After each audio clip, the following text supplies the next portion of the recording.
this way before. Travel through the open door. Circumstances navigated the path. And like happened oh so fast. No, they got no me. Sometimes you see, I know we couldn't make it. Even when I'm off beat, I still land on my feet. And nothing can shake me. Cause I know life took a hold on. Never. This is where I am destined to be. I'm not ready to give up. I believe in the miracle of life. Life's a break with no rehearsal. Learn quickly, they'll come for your role. Games can play, can't take it personal. Cause the devil is a liar. I'm telling you the truth. It's all in what you do. Some things you gotta do. Fight for millions. Take a second, see the blessing in it.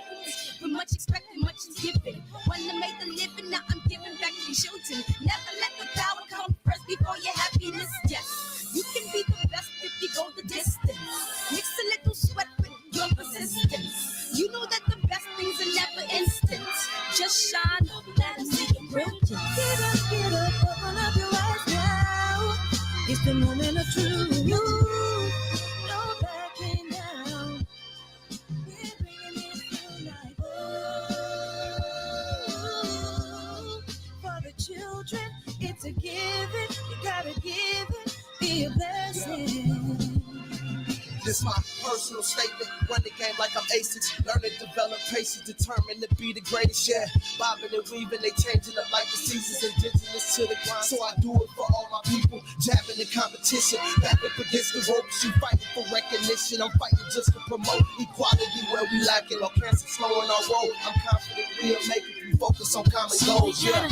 Give back, give love, giving something away. Never give up, stand tall to fight another day. 2 toes, 2 feet, I stand on the ground. I'm going back soon and fight this final round. Life's a break with no rehearsal. Learn quickly, they'll come for your role. Can't get play, can't take it personal. Cause the devil is a liar. Telling you the truth, it's all in what you do. Some things you gotta do.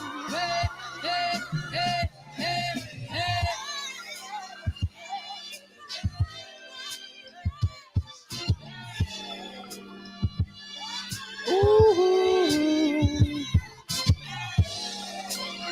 I'm gonna share all that I have and give to those in need.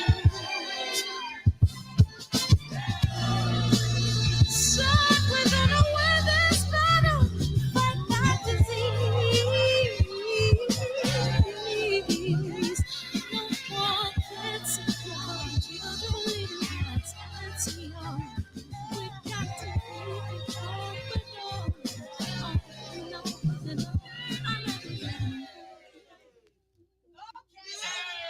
Hey, you know what?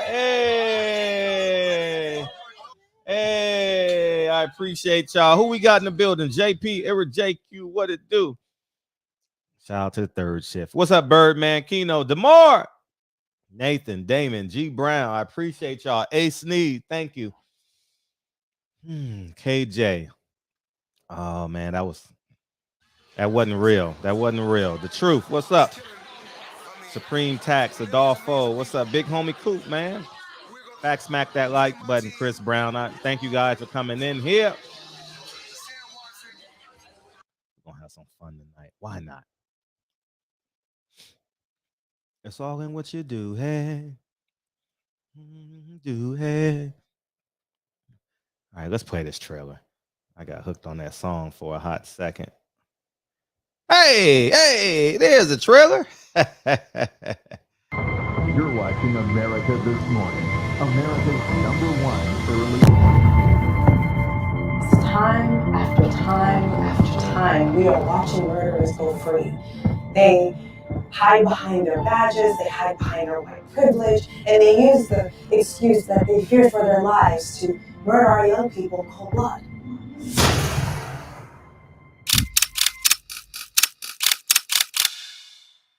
It's done.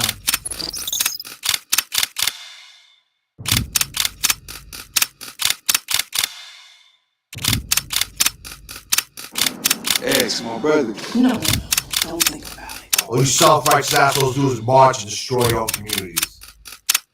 Killing me won't change a goddamn thing.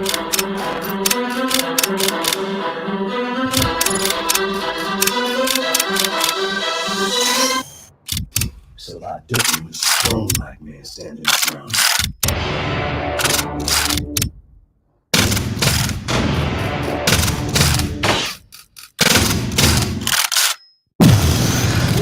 Shit, go click the link that's pinned. Go click the link that's pinned.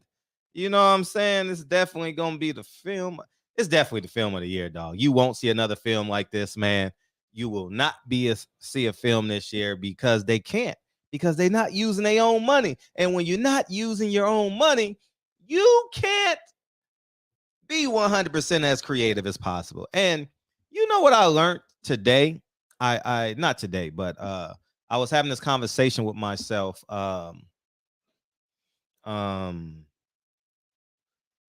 Maybe Easter. Yesterday was Easter, right?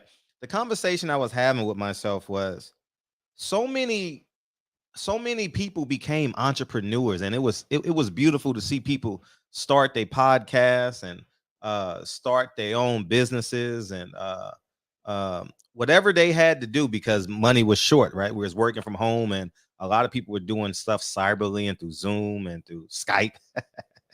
1999, what was it? Skype, what, early 2000s, whatever it was. But now what I started to see, and I was watching $1 Million Worth of Game just now, and I believe they started sometime during COVID, right? And but they selling their podcasts to the same people that they listen. It is no difference when your podcast goes on Revolt.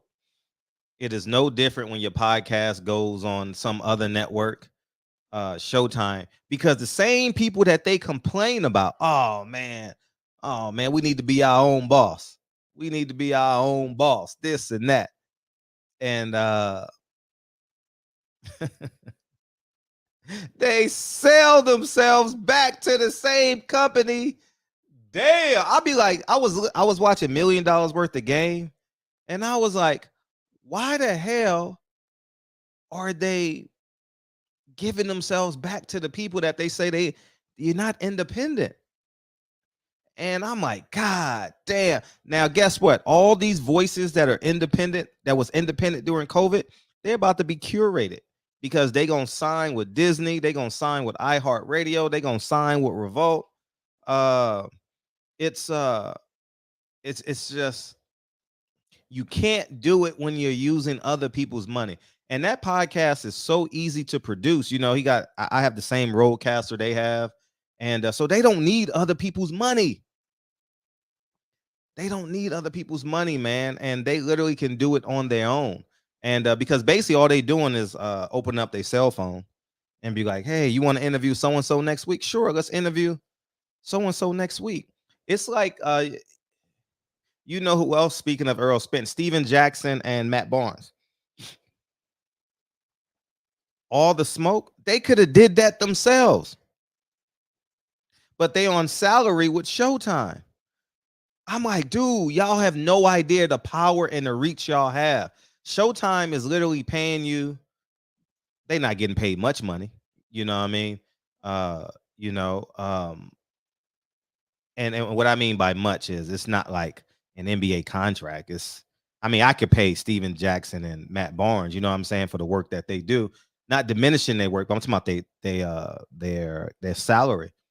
And the point I'm making is all they're doing, they're paying them and putting a ceiling on what they can absolutely do and become. I sit back and I'll be like, damn, we get right there. And then someone maze a magic check in their face and they take the check instead of being an independent voice. You know what I mean? And I just sit back and I be like, damn, we be right there, man. COVID literally versus sold to I forget who versus sold to. Y'all can help me in the chat, but we be right there, man. We be right there, so close, man. I'm not mad about the advertisement, but I don't think they should be advertising alcohol, or marijuana like Drink Champs. I think that I think that's worse than CBS. I think that's and as they get older, they'll understand that they're using Drink Champs to promote everything that comes with the consumption of alcohol. I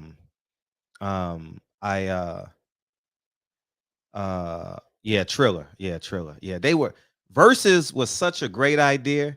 They should have kept it, man. They didn't need no money because guess what? The guy from from Virginia was Timberland. He can call anybody. Jay-Z, Kanye, and the other guy that's married to Alicia Keys, Swiss Beats. Between them two, there's nobody they cannot get in contact with. So Triller comes in and pays them 5 times the money or whatever they are praised for. You pay them 10 times or 5 times, whatever they negotiate. But you don't need them because in 2022, production is so cheap, y'all. Production is so cheap, man. And oh my gosh. I just wish we got it, man. I really wish we got it. But at the end of the day, we'll get it maybe next time. I just wish when we build it on our own, we keep it on our own, and I'm not talking about white people. I'm just talking about the conglomerate that curates life, that curates the algorithms on YouTube and whatever else it may be. If you are a professional fighter or an NBA player, you have access to anybody while you're playing and in your prime. You have access. If an NBA player says, "Man, Sanaa Lathan is my crush," who just played tonight? Philadelphia's playing, right? If Joe Embiid said, "You know what? Whoever's single, I don't want to disrespect. Megan Good is newly single, right? So, man, I would love to go on a date with Megan Good."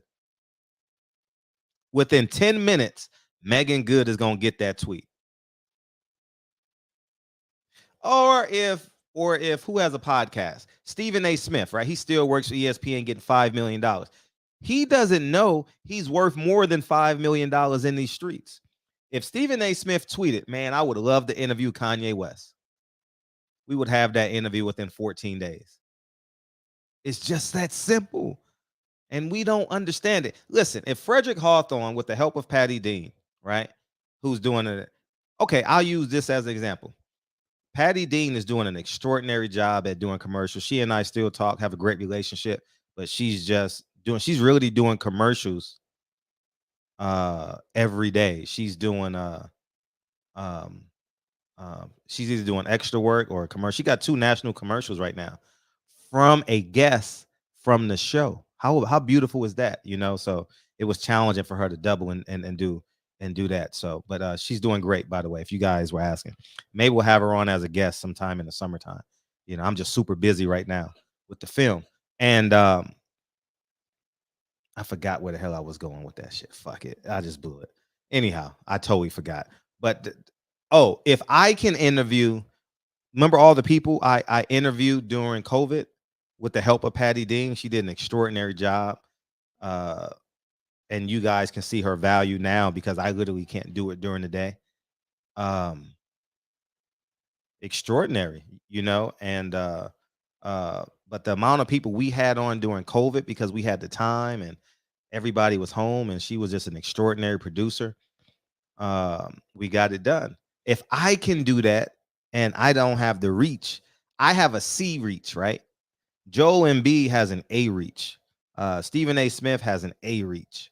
Frederick has a C reach. Just think what you can do with that. You know what I mean? And I just don't want us to sell it back to iHeartRadio, CBS, revolt, and so on and so forth. You understand what I'm saying? Because COVID really opened up our eyes and made us realize that, man, you shut down these big corporations, you got to have a sense of independent income. And if you don't have a sense of independent income, you will succumb, because there's going to be another crisis in the next 20 years, and be prepared. We had one in 2028, 2008. We had one in 2020. So by 2035, we will have another one. With 2008 lasted a year. COVID lasted 2 years. Amazing. It lasted 2 years, man. So anyways, man, but we all thrived in here. So anyways, welcome to the show. And I appreciate you guys coming in. And I just listened to Tank Davis say what we're going to talk about. And then we can also talk about who's the better trainer, Bomac or Derek James. I'm real interested in what y'all have to say. Derek James has a small team. Bomac has a bigger stable. So I'm real interested in how you perceive that in terms of who's the better trainer. But I want to play what Tank said because I've been telling y'all been going on this ride. Y'all been getting manipulated. And naturally, I was called a hater. You know what I mean? Naturally, I was a hater. You know what I mean? It's so easy. Y'all called me a hater, a coon, Uncle Tom. But Tank basically spilled the beans. And shout out to Ness in the boxing voice. He clipped this. Matter of fact, I'm gonna see if I can go on Ness's show this week. Yes. Set that up. Hey, and if you have a platform, Instagram, whatever, I need y'all to interview me, man, because I got to promote this film. If you want people from the cast, from Checks and Balances, holla at me. I'm going on Charleston's show next week, and he's coming on my show the week after. So I know y'all want to hear Charleston, but I'm gonna play what Tank said, and you guys gotta listen with your Frederick ears, not with your I'm a big ass boxing fan ears. Okay, here we go. We want to see you fight Lomachenko. We want to see you fight Devin Haney, Teofimo Lopez, motherfucking all the top who they say is the 4 horsemen, and they anywhere around your weight class. We want to see it happen. When we gonna see it happen? I'm not sure. That was real shit. That's some real shit. I don't know. That's like, how many times you don't went in there and said, I want these niggas, man?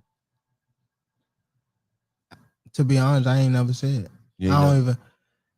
Once they call me and be like, you might be fight, or after the fight, like after I won, they call me and let me know like you might be going back this time. All right, boom. So they called me around that time and like with a name.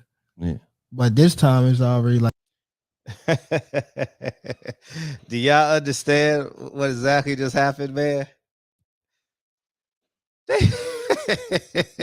Man, they've been raking us through the coals, man. Tank says he's never asked, and he's never been pressured. So he says he's never asked.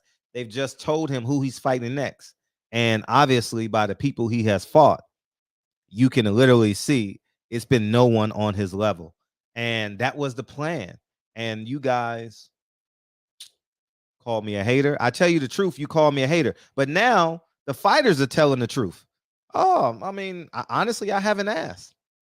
They just tell me who I'm fighting. Oh, you're fighting Isak Cruz? Who the hell is that guy? Oh, you're fighting Rolly? Who the hell is that guy? He's not worth.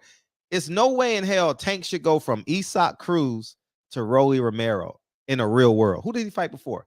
What's the other guy? Anyways, he wasn't that good. And the guy, who did he fight before? He fought Leo Santa Cruz, who came up from 126 to a guy who is a B-level fighter, no matter what division he's in. I'm drawing a blank on his name, but we know who you're talking about. To Isaac Cruz, to Rolly Romero. Barrios, thank you, Mario Barrios. And we fell for the okie doke. Why haven't Al and Floyd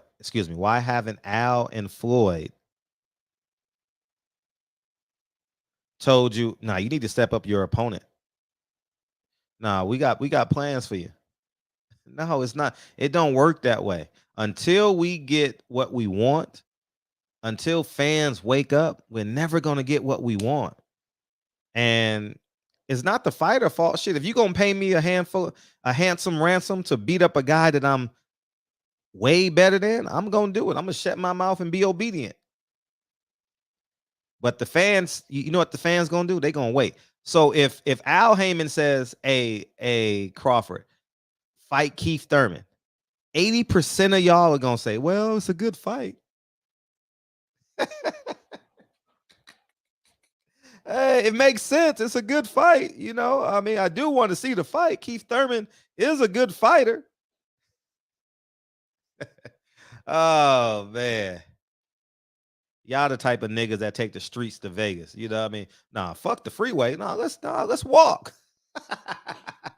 Y'all the type of dumbass niggas that a girl want to smash you at 10 o'clock in the club and you like, nah, I ain't leaving. Nah, I'm about to high side on these dudes, man. I got this chain. I got this fresh fit. I got my Gucci belt on. My pants are sagging. I got my iPhone in my hand. I got a chain on.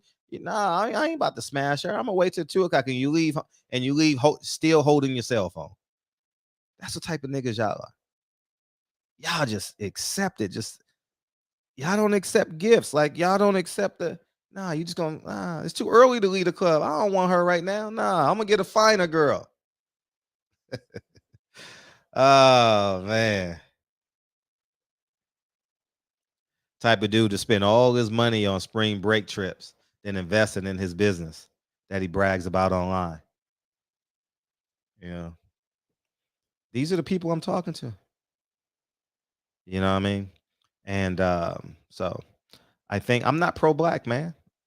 I'm not with that. Nah, I'm not with that. Nah, I'm not pro-black. I'm a coon. So but anyways, I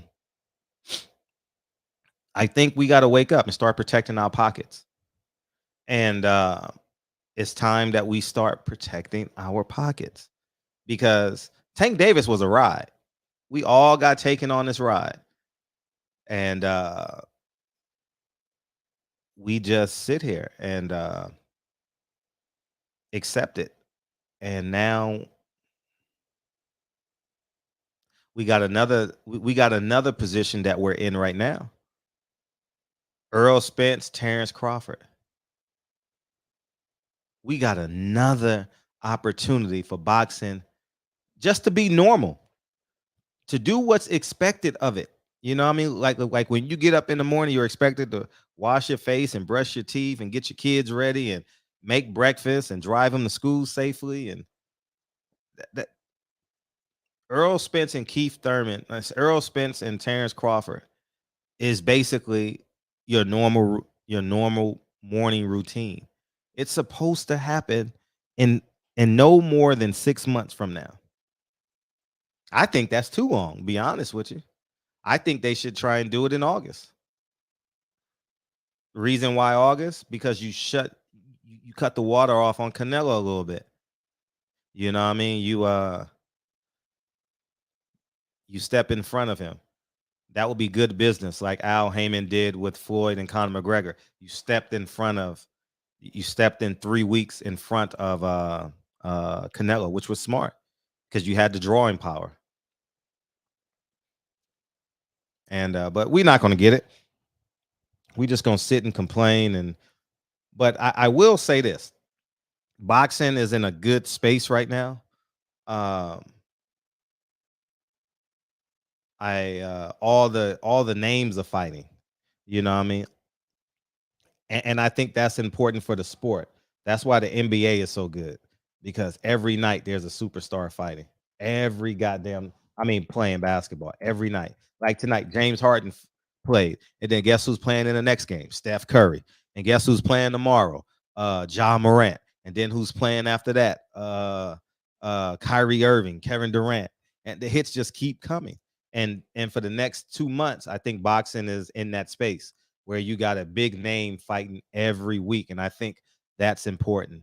So, so that's where I'm at, man. And So the phone lines are open, and here we are. What the hell I be doing? All right, I got it straightened out. And thank you guys for coming in here tonight. You could have been anywhere in the world, but you're right here with me. Can you give us a breakdown of Spence Crawford, how that fight play out, and how you think Tank and Haney versus Big. You think Tank and Haney is not a bigger fight. How it plays out is Crawford's gonna move for the first 3 rounds. I'm gonna give you the Cliff Note version. He's gonna move around for the first 3 rounds, and he's gonna realize he got to fight to win. And he may win the first 2 or the 3 rounds because everybody's fresh. He's at 0 pressure. You know that pressure is gonna get to him. Errol is gonna get hit more than normal. He's gonna get countered. Crawford's gonna come over the top, come behind his guard a little bit with that right hand. Errol gonna get caught a little bit. By the 6th round, fatigue gonna set in. Terrence Crawford got to be a dog. His legs won't be that. Errol Spence is coming forward. You're gonna start seeing combinations get off. And by the 8th round, Crawford is gonna have dead legs, and he's gonna have to fight the rest of the fight. And Errol Spence is gonna mow him down. And I think he stops Crawford. I really think he stops Crawford. I think Crawford gets his ass beat. I think Crawford gets his ass beat so bad that he's humiliated. Like part of Crawford's greatness is his ability to outcompete you, and that has done.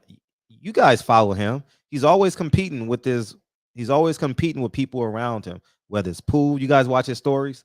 Whether it's pool, ping pong, basketball with Shakur, sparring with whoever, who else, whoever it is, whoever it is. But he has a tendency to compete. Of course, I'm biased. Yeah, I'm biased. Absolutely, I'm biased. And I'm not gonna lie to you, Jack. I'm biased. And I'm proud. I'm proud to be biased. And so I think that's gonna. I don't think Terrence Crawford has a good enough defense. I don't think his defense is that great. 314, what's up? Nothing much, man. What up with you? Hey, how you feel, dog? Nothing much, man. What you talking about the fight tonight? Yeah, someone just put in a super chat. Parlay wanted to know about Spence and Crawford. Yeah, hey, I seen the live last night, man. Hey, don't look like Blu-ray was too. He was happy that his boy won, but he was like, that the knockout is, you know what I mean? Who? Blu-ray. What's the guy name with the blonde hair? Oh, Blu-ray. Yeah, he was like, damn, you know what I mean? Like, so what's up with that whole thing? Like with him training Errol and shit. I don't think he is training with him. Oh man, yeah, he was looking like he was hoping it went the distance so Errol would come running back. You know what I mean? Mm-hmm. Like, shit, I need you. Yeah, and I think that everybody wants to. I mean, he did a real good job with Errol, early on in his career, right. and I think that why not want to be a part of it? It's a hell of a ride. You got the best fighter in the world. Right. Errol has literally cemented himself as the second best fighter in the world. Right. I think he's the first because Canelo cheated. So, right. But Canelo really got about at least 2 losses, really. But his hand, like you say, his hand was raised. But yeah, so the fans know, So that's where I'm at with it, yeah. And it is what it is, man. Yeah, man. Well, I'm gonna sit back, listen to you in the chat. I'll call back a little later. You gonna call back, nigga? What do you mean you gonna call back, nigga? I ain't your girl, nigga. Yeah, you ain't gotta call in and check in on me, man. I'm good. I'm fucking with you, dog. Yeah. I ain't paying for it. You ain't gotta tell me where you going. Nigga, I ain't checking it on you. You got your iPhone, nigga. She know where you at. Nigga, you good? Yeah. All right, bro. All right, peace, man. Peace. And we got a special guest, man. What's up, man? Oh, you went dark on me, man. You got to go out and come back. Oh, hey! Yo, what's happening, fam? What's happening, dog? Thank you guys, man. Great night, man. What? Big night, dog. Big night. Great night, man. Yeah, Big man. night, man. Yeah, man. So walk us through it, man. Take us through the experience, man. Shit. I mean, Fred, shit, you know how it goes. Shit, you know, you've been through it once, you've been through it twice. You know what I'm saying? That's why, you know, he where he is, and you know, that's why we rock how we rock, bro. Shit. It was electrifying though. I mean, to say the least. But you know, everybody just stay humble, stay what bro be saying, never too high, never too low. You know what I'm saying? There's still work to be done. It was a you know, dope experience, a good ass night for boxing, legendary fight for sure. But you know, shit, you know, back to it. You know what I'm saying? You know what time it is.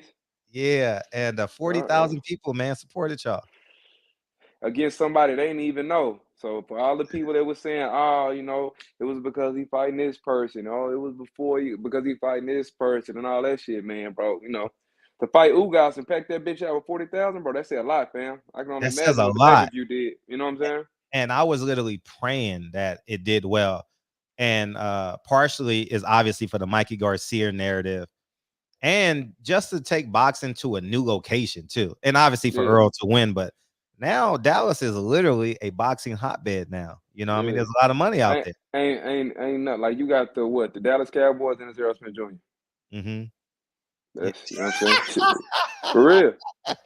Yeah. For real. And the Mavericks, you know what I'm saying. You know, bringing up the rear for sure. So what happens before the fight? I'm gonna ask questions that fans wants to know why you're in here. What y'all wake up, or are you? Did you sleep over Earl's house, or how does that play out? How does that play out? Nah, I mean, if we in the shit, you know, shit the same way it play out if we was in a hotel. Shit, we stayed at the house this time, but nah, he be having his own. He do his own thing, bro. You know what I'm saying? I was at the crib probably till about 10:30, 11. You know what I'm saying? But then shit, you know, he lay down, get his rest, chill with his kids, girl, and you know, shit, just get his mind right. And then the day of, the day before, just regular shit. We had some of the homies at the crib, you know, shit after weigh-ins, just sitting around, chilling, shooting the shit. So it's like a normal day. Another day in the neighborhood. No lie, Fred. I wouldn't. If I'm lying, I'm flying. How's your demeanor, like day of the fight? Day of the fight, shit. You know, shit. Everybody on our team, from Pops, Derek, you know, Cut Man, we all kind of play off the energy. Everybody was locked in, you know, and you know, just focused on, you know, doing whatever we need to do beforehand and shit, just keeping that game face on. So when he see us, you know, we ain't fucking around either. Kind of, you know. Right. So yeah, that's pretty much it, bro. Nigga was ready to get to it because I mean, shit, I knew what he was gonna do to Ugas. I mean, shit. Hell yeah, I'm with the nigga almost every day. Like I know how hard he worked. You know what I'm saying? Y'all don't know how hard he worked. Right, That's why it's kind of like when all these bullshit ass narratives come out, like fucking what's the goofy ass nigga name? Damn, what's the dude name? I forgot. But you know, like who else said something like whenever Bernard Hopkins came out and said that shit, you know, he faked an eye injury and where the paperwork and all that old dumbass shit. This nigga just broke this man's face. You know what I'm saying? And you think he gonna fake an injury? Right.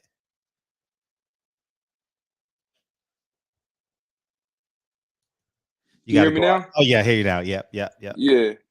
Like this dude just, you know, shit, obliterated this man, broke him. You know what I'm saying? You think he's scared and gonna fake an injury and duck him Manny Pacquiao? Right. It never fails to amaze me. Yeah. For those of you who don't know, we're talking to Jordan, man, Errol Spence, brother, right hand man. You know what I mean? Best friend in the whole wide world, man. I thank you for surprising us tonight. Thank you for coming in here. I meant to tap in beforehand, but my schedule been crazy up until it's no then. big deal. It's no big deal. I was like, man, let me pop in and holler at Fred and let, you know what I'm saying, and let everybody know, you know, that they gotta go get that. Oh yeah. Gotta go get that. Yeah. They gotta go get that strap season 2.0, Fred. You know what I'm saying? Yeah. You know, yeah. Let me hold it up. Save me a large. Gotcha. $65, right? Yeah.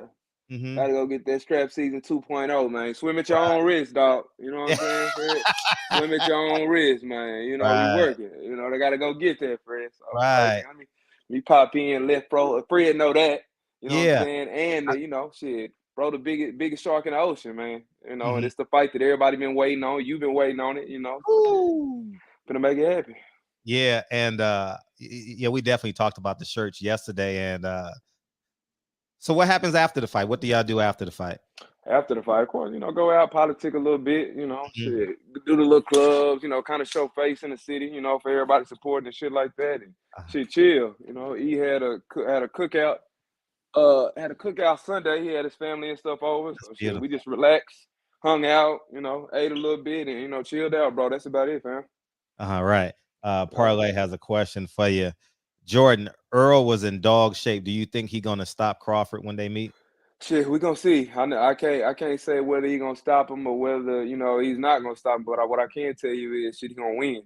You know, and I hope Bud is working out as hard as he is, cause shit, we was back in the gym today, dog. So really, y'all got back in the gym today? Come on now, he ain't fucking around. Y'all heard him say this shit. You know, this performance was alright, but shit, the next one gonna be even better. That ain't because shit. He just think that it's because he working, Fred. He's always working. You know what I'm saying? So was he biting at the bit to call out Terrence Crawford officially? Was he like, because it seemed like he said it with his chest out, you know? Nah, but it was kind of just like, I think that just comes from the space of, you know, kind of the same shit. Like, why would you think that he wouldn't? He's been saying that he was gonna, you know, he wanted to be undisputed. So shit, the Bud got 1 belt and he got 3, or at the time whenever he had 2 and he had 1, and shit, you know, he need that too. You heard him? Shit. Right. And shout out to Champside. Champside did a great job covering y'all. Champside came down, was disappointed that you know, didn't come down, but it's cool. We'll charge to the game. No, you know? Charge it to the game. But I'll see y'all May 15th. I'll see y'all May 14th, May 15th. Okay, Jamel, you gonna be a Jamel fight? I'll slide in your hotel room for a hot second. You know what I mean? Who fight? Who? That's Jamel fight, right? Yeah, that's Jamel's unification. Okay, yeah. So legendary fight. So you gonna pop out for that one? No, it's in LA, man. So I'm gonna just okay, all right. I'm gonna just come say hi to y'all because I got my screening on the 15th, so I can't stay long. So, but yeah, man, it's just exciting that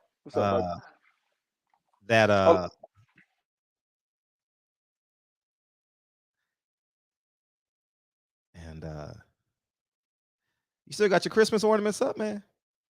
Yeah, I still got them up for it. Oh, that's just a wreath.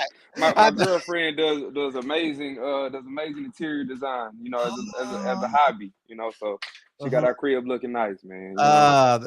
That's what's up, and congratulations on being a family, dog. Oh no, thank you, bro. Thank you. I put my son on camera, but he over here knocked that as we speak. He just rolled in. He getting a good rip. Yeah, man, and but it's just exciting that is finally taking its course, man. And I thought Champside did a great job at like capturing y'all, and also that motherfucking Michael Irvin clip, dude. Oh man, y'all gotta spin that. Y'all gotta. Hey, you I saw how y'all did Jamel. Yeah. So that motherfucker that did Jamel did an extraordinary job, right? Yeah. But what y'all can do with this clip? Yeah. Oh my god. He break motherfuckers, Kelbrook, all the motherfuckers. And you know what was crazy was shit. You know, I seen that go viral, but as soon as I seen Ugas step back, I was like, "Oh, he got him." I was in the corner yelling like, "He finna break, he finna break." Right. Sure enough, shit, it was a wrap.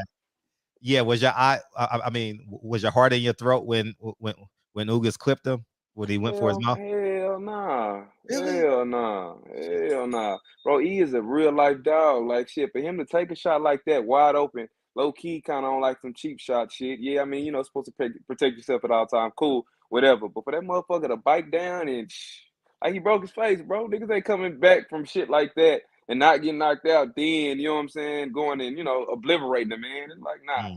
So I knew he was good. Shit, he a dog. You know, he the big fish for a reason, bro. It's earned, not given. You feel me? Yeah, man. Earned, not given. So. Yeah, man, and the ring entrance, man. Oh yeah, that was legendary. Hey, I was sitting there watching. I was like, are they gonna? If you don't mind me saying, I was like, are they gonna use my suggestion? I was sitting there waiting. Crazy, Fred. Yeah, man. But that was a great ring entrance, man. Texas Texas to the core, man. Yeah, he big on putting that hand back, especially for the city. And talk about what he did with Donald Curry, man. I talked about that for a hot second. What did he do with Curry? You got to tell me. I ain't. Oh, thank you. He Donald Curry tweeted and Earl responded by saying, "I didn't know. So you should be treated as a champion. So next time I got you." It was talking about for the tickets to the fight. Oh, okay. Yeah, that's real for sure. He definitely be on that. Mm-hmm. Yeah, he definitely show love on that for sure. But yeah, it was an exciting fight though. I'm trying to I fuck around and might buy it. It ain't on YouTube, so I might go ahead and buy it. You know what I'm saying? So I can watch it again because it's definitely different watching it live than watching on the TV. No, it definitely is. And you can see, like for me, when I was watching the fight, Jay, I was like, be patient, Earl, be patient, man. Yeah. He ain't that way, because when they boxing, you can see the difference, like in talent, like. But then Earl goes in harm's way, you know, that middle ground. I'm like, dude, that gives Ugas a chance, but he dominated on the inside, man, especially the second half of the fight. Shit. What's your take on the performance, Fred? I thought he did better than I thought he would do. He did much better than I thought he would do. I thought he was gonna box for 12 rounds, you know what I mean? And if the opportunity presented itself, you know, if he catch him with a straight left to the body or a straight left to the upper body, I thought he was just gonna stop him. I had Earl by UD, you know, and but I was very impressed. Man, when I say I was like, dog, but in my head, I'm comparing him to Mikey Garcia, right? I'm comparing boxing, and because that's the last time I saw Earl where I was impressed with him. I wasn't truly impressed with Sean Porter, you know what I mean? And but I was impressed with how he outdogged him. You get what I'm saying?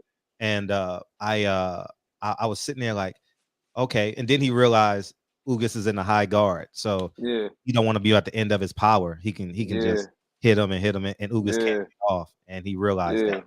And when he was hitting him with that short shit, I was like, ooh, I was like, he in trouble.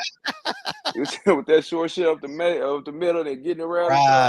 Right. And when I'm seeing him start taking them steps backwards, like, oh yeah, he done broke him. It's a wrap now. Yeah, he did break him. He did break him. He took like 2 or 3 steps back, man. Yeah. And too, like, you know, like shit, I know how hard the motherfucker hit. So when he was coming in and, you know, trying to walk in and doing all this shit, I'm like, yeah, all right, we're gonna see how long this lasts. Sure enough. Wow. And I'm just happy for y'all. I'm really happy. For sure. And now we got a clear path. You know, it's definitely a clear path. I don't think that nothing should get in the way of Terrence Crawford, Earl Spence. You know, I think we're right here, and hopefully that they can come to an agreement, you know, and the powers to be make it happen.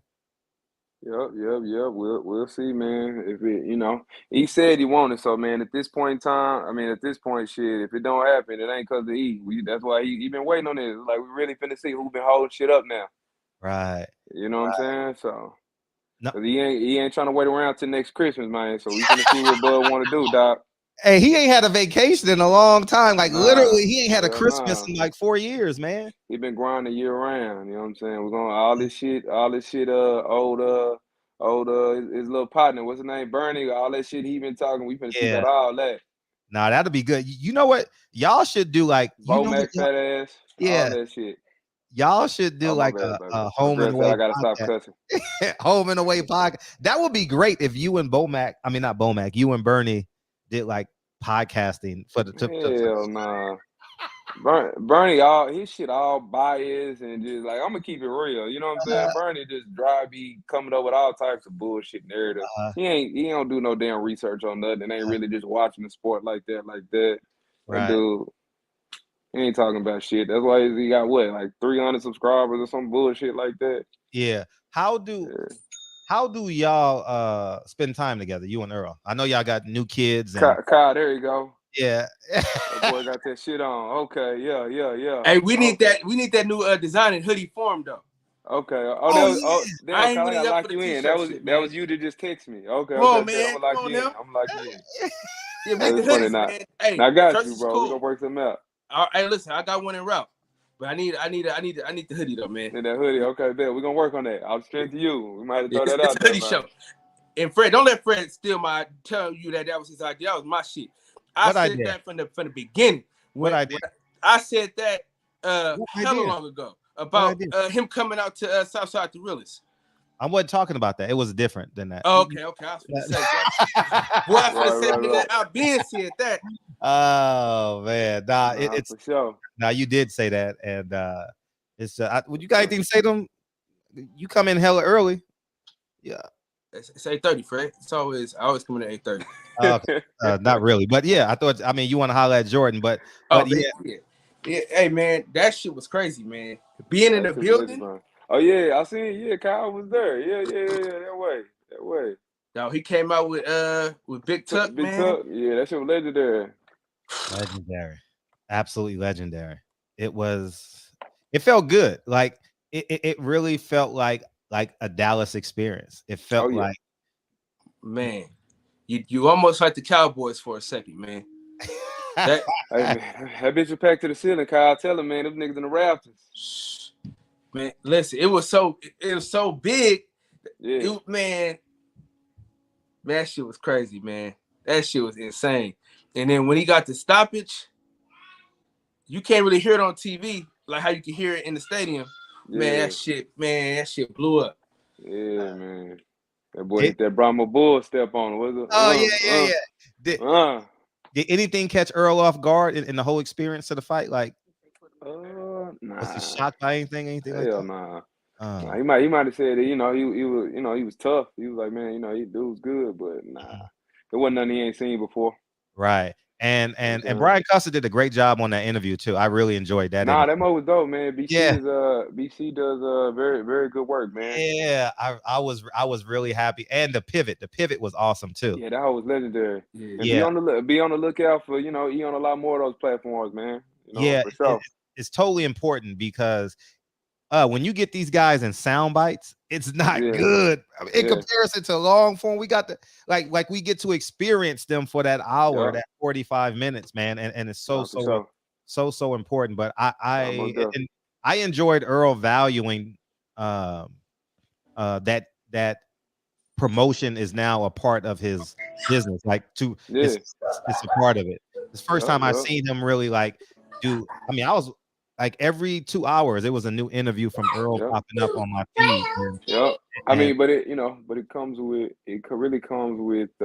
just doing stuff that you know what I'm saying, that you enjoy. You know what I'm saying? And that shit was kind of like a surreal moment for me because I've been watching the pivot long before he was even thought of being on there. You know what I'm saying? So to see him come across shit that I'm watching, it's like, damn, like, shit, we really cooking with high grease now. You know what I'm saying? Yeah, Ryan Clark does a great job. Nah, they do. And just the type of environment they create. Like he said, like it feels more like he was talking to his big homies than somebody just asking the typical dry ass same questions over and over and over again. You know what I'm saying? Right. And the production though, of it's dope. It's dope. Like the coloring and the stuff. It was really dope, man. It was. Yep. I was very, very impressed with that. What was besides the win? What was the highlight of this whole experience? Man, the highlight. That's a good ass question, Fred. And you know what? Just a side note, Fred. I got to give you your flowers too, bro. You know what I'm saying? Because I just noticed it watching with other podcasts and shit like that, bro. You ask some really good ass questions, bro. You know what I'm saying? Like you can tell, like that you actually do your research on people behind the scenes before they come on the platform. Exactly. Now you can tell, Fred, for real, bro. A lot of niggas be trying to freestyle it or just ask surface ass questions or questions that they heard from other people on other platforms. You really be hitting people with some shit for sure. So I want to give you a kudos on that. But back to your question, though, bro. The highlight, man, shit, really, bro. Him being, having 3 belts. You know what I'm saying? And I'm lacing them up and just, seeing him walk around the locker room with 3 belts on. That shit's surreal. Because it ain't like, he didn't, see this. Like, he been said this. You know what I'm saying? So it was kind of almost like, damn, like, and just the environment, that whole being filled to the rafters, big tuck, everybody singing a song. And like I said, him just doing what he said he was going to do. And if, really come to fruition and just kind of seeing it set in whenever they put the 3 belts around him before he got out the ring, it was just like, damn, bro, like, this nigga's really, you know what I'm saying? He really doing some shit, Right. And, to come from the eye and the accent in and shit like that. And he's still here, but not alone is he still here, but he's shutting everybody the fuck up time after time after time after time and again. You know what I'm saying? So right. He different. He different, bro, and I think he really put that shit on display. You know what I'm saying? This past Saturday. You know what makes him different is that he's normal. Yeah, that too. Like I sit here and I'm sitting here like, damn, all his answers be like no fillers, man. Yeah. Like when he said to Oscar, imagine something. I'm like, damn, like he just straight to the point. Yeah, he real. He real, bro. And then with the mouthpiece, that was a rookie mistake, man. Yeah. I need a new mouthpiece. You know what I'm saying? I was telling people like it's the weirdest thing how you value the things that are big, but the little things, you know what I mean? Like you just say, fuck. I know all these men in here got boxer briefs with holes in them and they still wear them, got socks they hole in them, but they got the Gucci belt, they got the Ferragamo this, they got the Louis Vuitton this, and you know what I mean? You don't value like the real subtle little things, man. For real. It's just beautiful to experience it. Do you want to take some questions? Because got people beaming in. Oh, shit, I ain't tripping. Okay, great. What's up, Max? Beam in, yo, what's up, man? What's up, fam? Max, what's going on, bro? What's up? How's it going, bro? Chilling, man. Well, don't start throwing me on the bus already, Kyle. God damn it, man.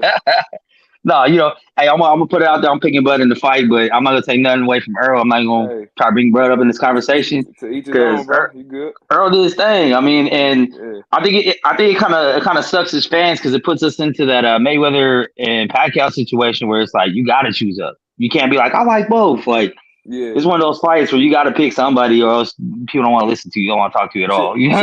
Let me ask you this, bro. Let me ask you a question. What you think gives Bud the advantage over E? Well, see, as of right now, I think he's at a disadvantage because of age and inactivity. But since I picked him 5 years ago, I'm gonna still pick him now. Come on, man. Come on. I would still pick him now. I think the fight evened out. But if I'm gonna be honest, as far as the styles go, I mean, watching Errol, I haven't seen him fight too many different styles. Other than against Mikey, he was kind of more at range. But most of the time, he ends up in the pocket exchanging. So I think Bud just got more angles than everybody he's fought so far. Different looks that he can give them,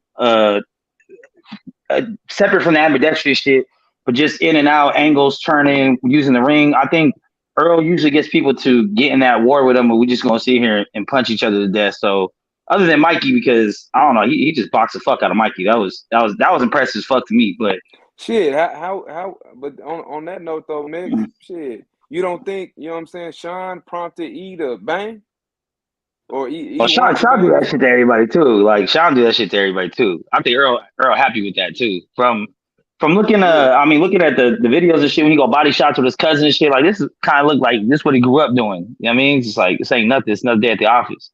And that's what I like about him. He's a humble dude. You know what I mean? He's not like even though he's a superstar, he don't act like a superstar. Right. You know what I'm saying? So I like that part about it. But Sean gonna make everybody fight that fucking fight. Like, hey, we gonna see a Bug and take that power, man. I hope so, man. I hope it comes before 2025. Hopefully, man. Yeah, so hopefully, like I said, if it doesn't, it ain't because of nobody on this end. So you heard him come out the gate and say who he wanted, dog. So we'll see. Yeah. And I was happy about that too. I was happy about the call out. It makes me wish that Bud was there because I didn't think that was gonna happen either. That was surprising for me too. But I mean, I hope for the best. This is a fight we all want, but I hope that they sign a 3-fight contract with the third being impossible. They gotta run it back. You know what I mean? Whoever wins, run it back, make a trilogy if it needs to be. If not, if someone goes 2-0, then it is what it is. It's definitive. But that's one of the fights we man. I mean, Hagler Hearns was awesome, but yeah. I got you. I can hear you. Oh, okay. Now Hagler Hearns was awesome, but I'm pretty sure all of us would have wished to see it again. You know what I'm saying? It's like I'm not gonna be happy with waiting this long to get one fight out of it. But I mean, if whoever has to move up, and so be it. But it'll be interesting. I think whoever wins should move up right away, go for undisputed 154, since it's only one fight, you can get all 4 belts. But y'all can hear I don't me? know how that. Yeah, we can hear you. All right. But I had a question for you though. How I've heard of the interviews lightweight, so it seems like they both kind of if the money right. But how open do you think Errol is to fighting Charlo if it goes down that way?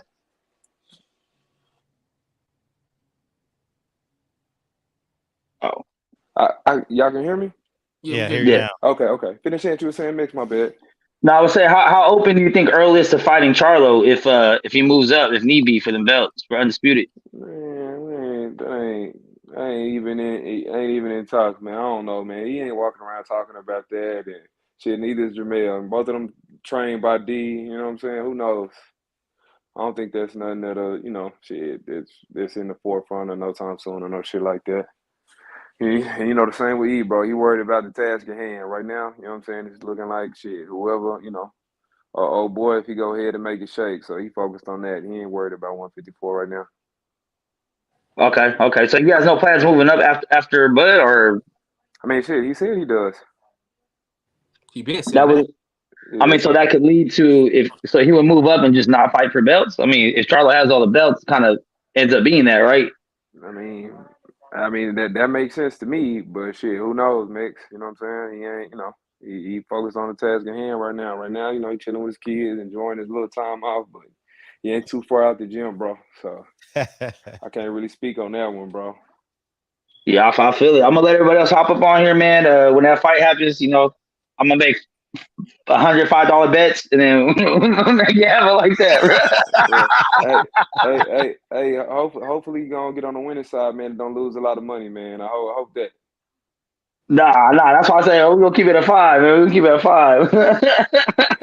I gotta pay bills. Appreciate the support either way, my boy. No, hey, I pick Earl against everyone else at welterweight except Bud, so it's not a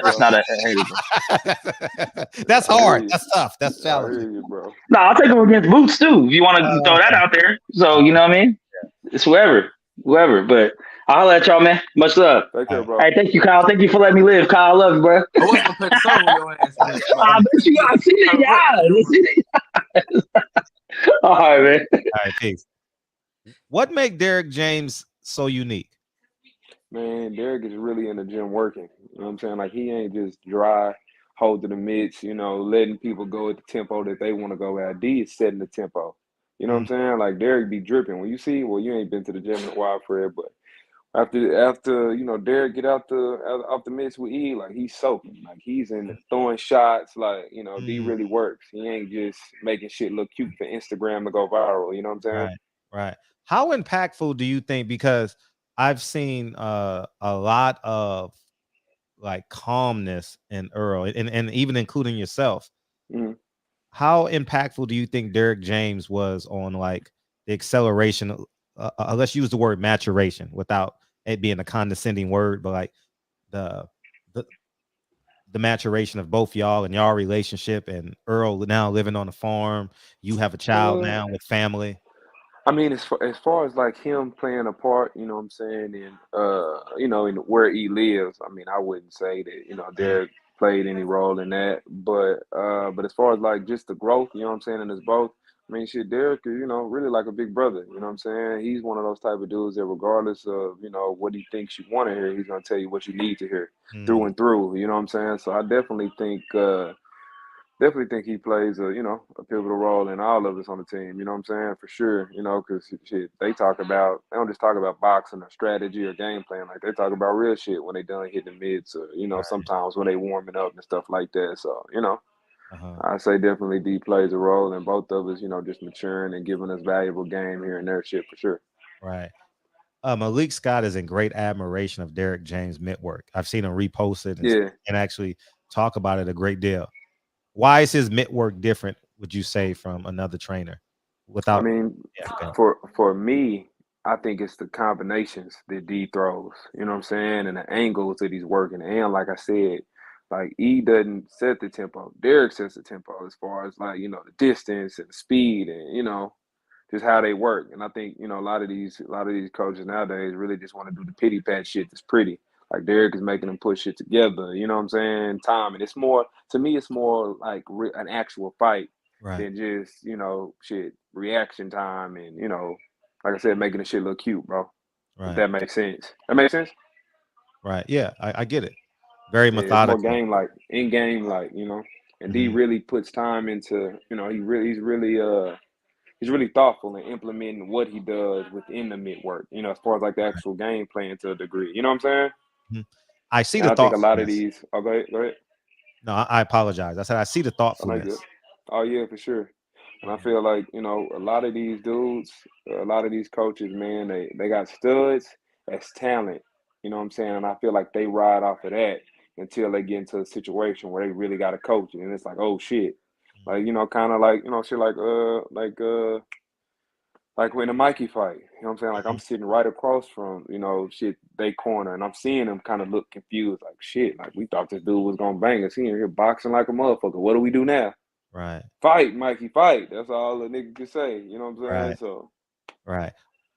Is there a fight you want Errol to fight outside of Terrence Crawford?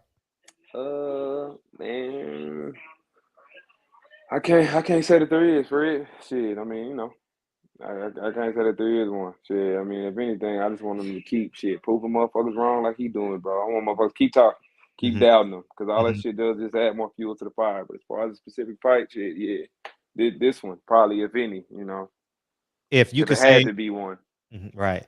If you could say anything to Roy Jones Jr., what would you want to say to him? Man, Shut shit, the fuck up. man. Nah, we ain't even gotta say that, Kyle. Shit, he breaking Buddy face shit was enough shut the fuck up that I, you know, more than a shut the fuck up that I could throw out there for sure. So we good. But them old heads, man, they need to stop hating, man. Feel like a lot of them dudes be biased and, you know, may feel away because their career didn't go a certain way that they wanted. Then they see a dude come up and, you know, might have a little bit more flavor or flair to his game than them. And it's like, you know, and he really ain't dry kicking at one of them or asking them to be their partners or asking them for advice or shit like that. So I think that might rub them away too. You know what I'm saying? And if, Right. you know, shit, they get caught on an interview or some shit like that talking greasy, he gonna call them out on it. It's like, nah, Right. bro, like you was just hollering at me in the back, or, you know, when I bumped into you at the fight, now you dry picking sides on this and that. It's like, you know, keep that same energy when you see me, you know? Right. Kyle, you got anything? So the day-to-day operation, man, as far as from camp to the night of the fight, and then I guess right after the fight, what is that process like? Shit, bro, it's really sporadic, fam. You know, I know primarily, of course, for like the merch, it's always something needs to be finalized or done, but we kind of got that shit to work itself now. But the other shit is really just piggybacking off what he need, or, you know, what shit the powers that be might need me to do for him, or, you know, shit like that. But that's pretty much it. It's nothing consistent, or like we don't have just the same routine and no shit like that. It's day to day, bro, for real. Right. Kedrick Perkins and Stephen A. Smith did you see the conversation today? Did you see that?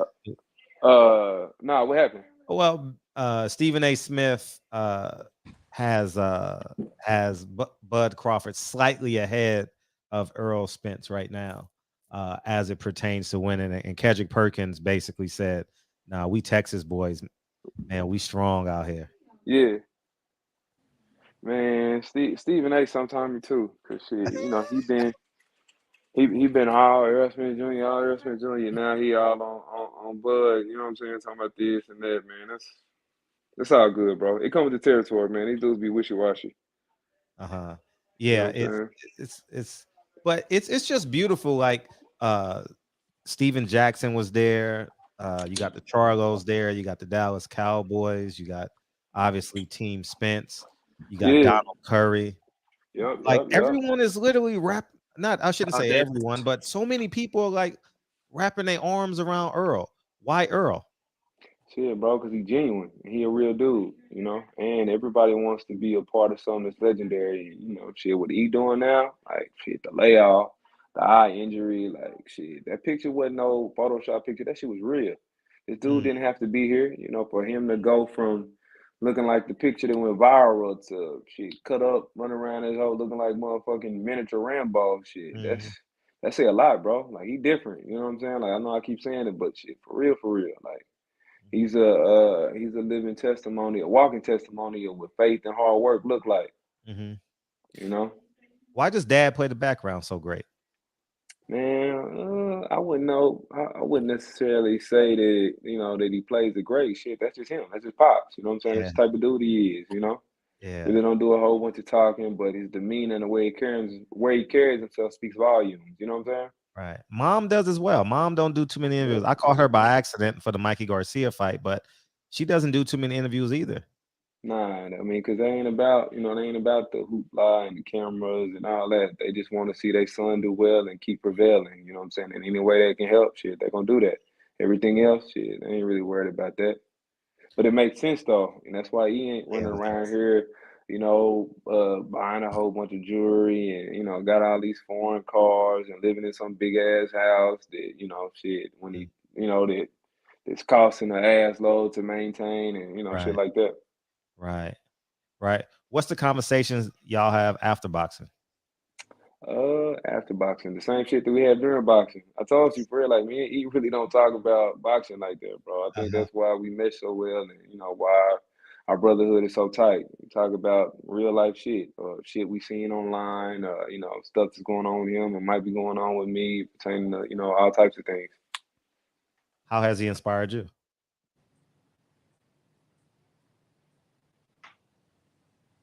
My phone's not charging. Man, how's he inspired me? Man, how's he inspired me? Just that relentless work ethic, you know what I'm saying? And just to, like I said, regardless of what the world or others may think, as long as that's all that matters. What's the toughest moment y'all been through together? Man, toughest moment. Shit, whenever he was recovering from the car accident and I was recovering from a torn Achilles. Right. Yeah, wow. I was out there, he'd be running, you know what I'm saying? And I'd be out there on my little scooter pushing it with one leg, you know what I'm saying? Just trying to keep up. Mm-hmm. I rewatched, as many boxing fans did. I rewatched that conversation. Shout out to Ellie. Ellie has a timeless piece of work with y'all in Oklahoma. And it's a large right there on the floor, Jazz. Y'all, it seemed like y'all study each other. Based off of that conversation, does Errol Spence study Terrence Crawford? Hell nah. He really don't do that, man. He at the end of the day, you know what I'm saying, his outlook on it is ain't nobody beating him. He gonna beat himself. You know what I'm saying? Type shit, if that makes sense. That makes sense? Yeah, it genuinely makes sense. But that conversation, hey Charles, you got to show your face, Charles Mayberry. But it seemed like that conversation, y'all knew so much about each other. As far as what? Just that conversation. You got stopped by Ocampo. You got hurt by Ocampo. You this. Oh, yeah. You that. It seemed like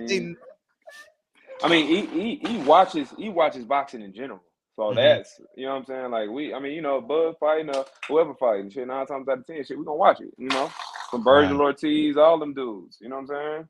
Right. Boots, we watch everybody, bro, especially anybody that's talented. So we got Charles coming in. What's up, Charles? Charles got a question for you. Go ahead, Charles. Okay. What's up? Fred, what's up, man? Hey, how you what's doing, going on, my man? How y'all doing, brothers? Let me just make my comment because I don't want to just give a shout out to Fred, man. I'm gonna say this in front of y'all, brothers. I'm saying this about Fred. I remember we were going through that Deontay Wilder and Tyson Fury fight, and I had my own opinion about who was gonna win. I got called everything but a child of God. I was called Sambo, Shine, Coon, all that, and I kept my mouth closed. And what happened? I tried to call everybody when the fight was over, and all I got was click and no views. That's what I got.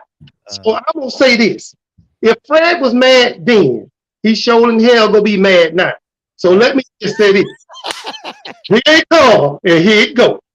Spence and Crawford. I'm just gonna give it to you straight. Give it to us straight. That night when that fight go down, he's gonna look across the ring and see Crawford. He's gonna see another dog. See that dude he had in the ring, Ugas? He was a good fighter, but he wasn't no dog. This man here, Crawford, is a dog. So this is what's gonna happen. Nobody old will go that night. That fight will end in a draw. Mark my word, put it down, Fred. You heard it first. It will end in a draw. Now I'm gonna make you real mad, Fred. Everybody talk about Rolling and Tank. Tank is finna run into something he should have never ran into. You know why? Because this dude don't care. When you run into somebody that don't give a damn, they're gonna get in your ass. And that's what I'm talking about. And like my brother here talking about Spence here, I believe everything that brother said. I love the city of Dallas. My favorite team is the Dallas Cowboys. So I got a bias with Spence, but I also got a bias with Crawford. I just believe nobody will go that night. It's going to be too much involved. I don't believe it. It ain't going to happen. I believe it's going to be a draw. Nobody will go. And I suggest Tank. I suggest he get his ass ready because Roger is not playing. Why? Because he's crazy enough to pull it off. You don't want to play and fight no crazy, man. Somebody there ain't got nothing to lose. Okay, we'll see. And that's all I got to say, Fred. And I appreciate you for not throwing me out. Man, I appreciate you. You could have just thrown me out with the rest of the but you didn't do it.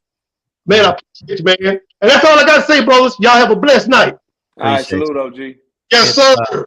It's now y'all know the reason why the assistant pastor always is the assistant pastor. You know what I mean? He never gives the sermon on Sunday. He only collects the offering, you know, because the pastor trusts him.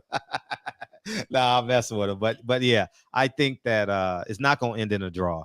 It's too bad. But don't move like that. He bounces in front of you, and you know what I mean, and he snakes his punches through, and yeah, and at the end of the day, too, man. Like I said, you know, it's all about power. Bud ain't, to me, you know. Maybe correct me if I'm wrong. He's not a natural 147 pounder. You know what I'm saying? So as far as like shit, and you know, in that video that went viral, Bud had on Timberlands. Like, you know, so we all know that ass, you know, shit, a little bit of height. Exactly. So I don't know. We're gonna see if he can withstand the power. He's not taking nothing away from him. He's a talented fighter, but shit, it's different, man. Different. And if he, you know, come in there, shit, leaving his head around like when Kell Brook was touching him up with that jab, he got the best jab in the business. So right. I don't know. It might make things a little tricky, but you know, we've shown them about to see, Lord willing. Right, Kyle. Man, I'm excited. I'll be in the building. No, for sure. And I gotta come back to Dallas, man. Cause we gotta link up next time I'm in Dallas, man. Pull up, man. Pull up. My shit was crazy schedule wise this time around, but shit, I'm already knowing. Well, if it's crazy, hey, y'all going? Y'all hitting any of the fights coming up? Tank shit, Devin shit. Well, I ain't that Dev shit. That's out of my wheelhouse, but I ain't got the time. Nah, Errol said he going to Dev. I ain't going on. I've been to Australia 5 times, man. We're I'm gonna done with Australia. that bitch for sure.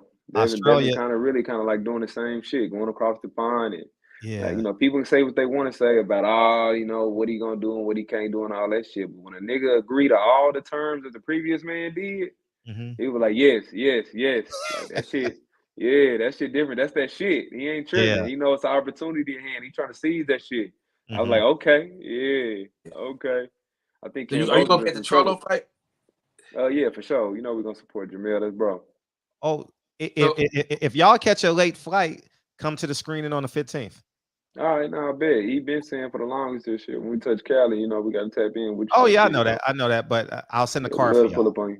You know, all right, that's a bet. That's I'll send the car for y'all. No big deal.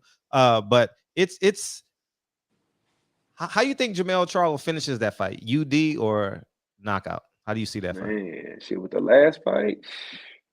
And, you know, Jamel, you know, I've been, you know, peeping Jamel. He came down and worked with D. We was in the gym, you know what I'm saying? Shit, Derek been going down there, like, Jamel on some more shit. Like, he, you know what he got to do, and he know what's at hand. And, you know, him and E kind of play off each other. If Jamel fight before E be super motivated to the motherfucker. Not to say he don't be motivated when he ain't fighting, but it added just that much more, you know, fuel to the fire. And same with Jamel, I feel like if E fight before Jamel, shit, that make him want to turn up and shit. Like, shit, really in the locker room, man, you would have thought Mel, you know what I'm saying? You know, it was Mel fight. He was live the motherfucker for E, so. Wow. Yeah, I think Mel, you know, and the fact that, you know, correct me if I'm wrong, I think if, shit, Mel go undisputed and E go undisputed, I think Derek will be the first boxing coach in history with 2 undisputed fighters, huh? Yeah, and he'll finish second in trainer of the year for sure. If he does that, you think? Fucking with you, man. I was playing off of what happened a couple years ago, man. Yeah, come on, man. You know they been hoeing D, but it's cool though. Like I said, he finna go ahead and check this off the list. And when you do that shit, yeah. Man, when you got an elevator in your house, man, it's just a trophy, man. You know what I mean? Man.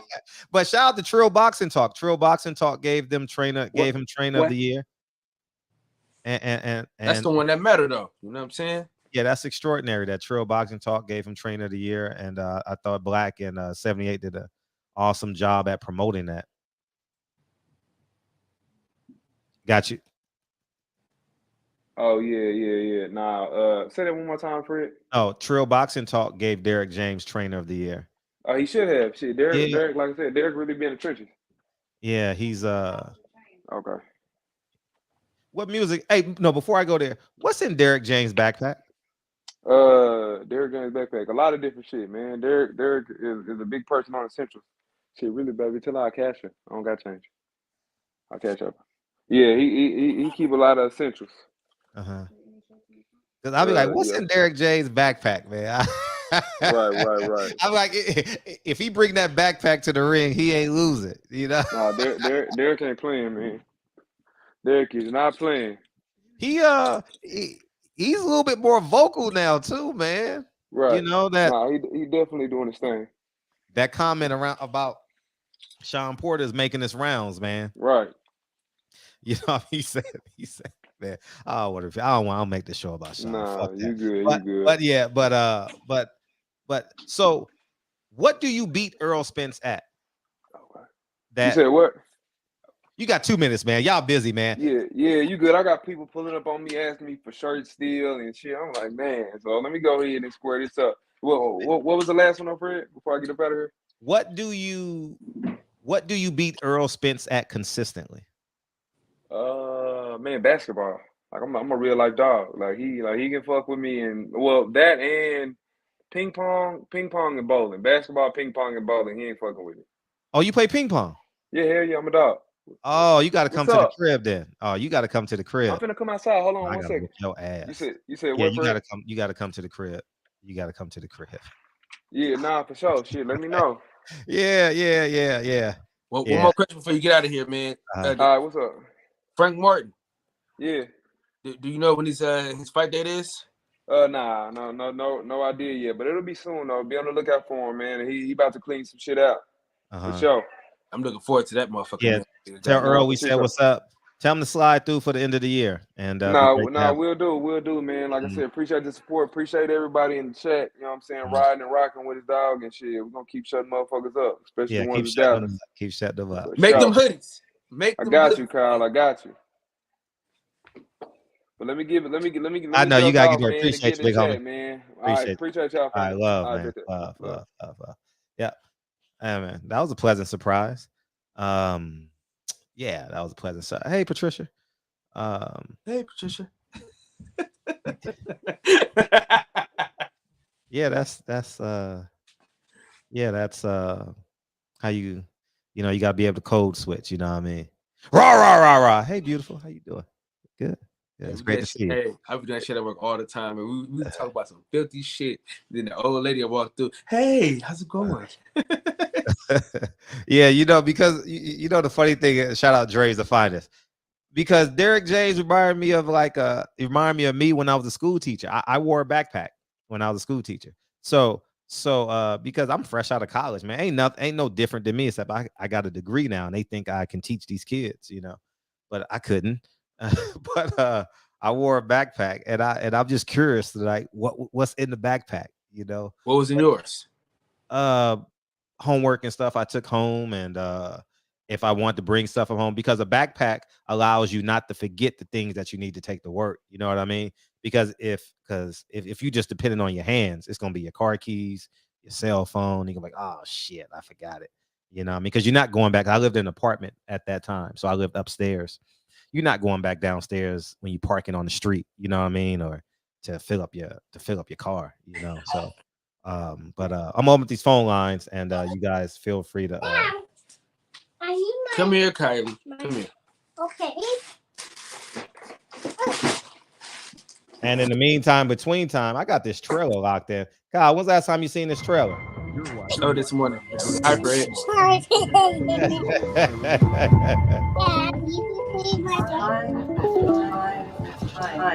I just like the fact that I can do this mid-show. Hide behind their badges, they hide behind their white privilege, and they use the excuse that they fear for their lives to murder our young people with blood.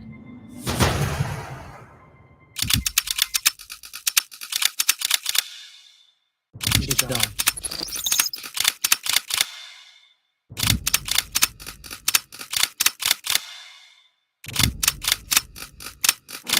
Hey, small brother. No. Don't think about it. All you self-righteous assholes do is march and destroy your own communities. Killing me won't change a goddamn thing.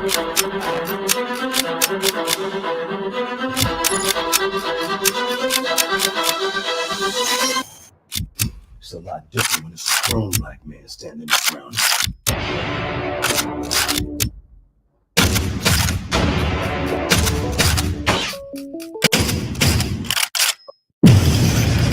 Make sure you guys go ahead and pre-order Checks and Balances, man. I want to say, let me pause this again. Go pre-order, man. The link is right there. Anyways, man, what's up, man? What's up? Peace and blessings, brothers. How you doing? I'm good, man. Who this? This is all positive. Oh, what's up? What's up, dog? I'm living, man. Yo, since Saturday, man. Yo, what up, Kyle, man? What up? How you doing? I'm living. Since Saturday, man, I've been going over a lot of both these guys' fights, the last few fights, man. And one thing that I've noticed, man, I don't know if it's due to age or sparring or whatever. One thing I noticed about Crawford, and I'm not here saying that I'm on Spence side or more so I'm on Crawford's side, but one thing I noticed about Crawford is that his scar tissue is getting kind of weak around his eye. Mm-hmm. I don't know if you noticed it in the Kell Brook fight. Kell Brook hardly ever touched him through the few rounds, and he was forming a cut above his eye. I mean, I don't know if that's going to be a problem in the Spence fight going forward, but, you know, I don't know if it's age or sparring or whatever, but, you know, it's still, for me, man, I still say it's a 50-50 fight.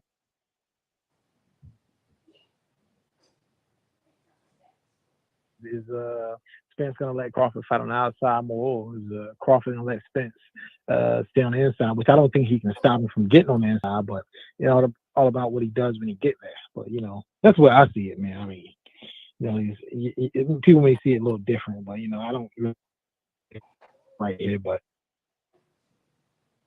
it goes, man. You agree? Yeah, man. I don't know what the hell you said. You were going in and out. I'm just gonna yeah. Scar tissue around the eye. No, we got that part. The scar tissue. Yeah, I did notice that in the Kell Brook fight. You know, Kell Brook landed 15 punches, and he got. I don't even know if that's age or what. I don't know if it's age or if it's, you know, accumulation. Really Accumulation, dog. Accumulation. You know, it comes with life. It's like being a basketball player.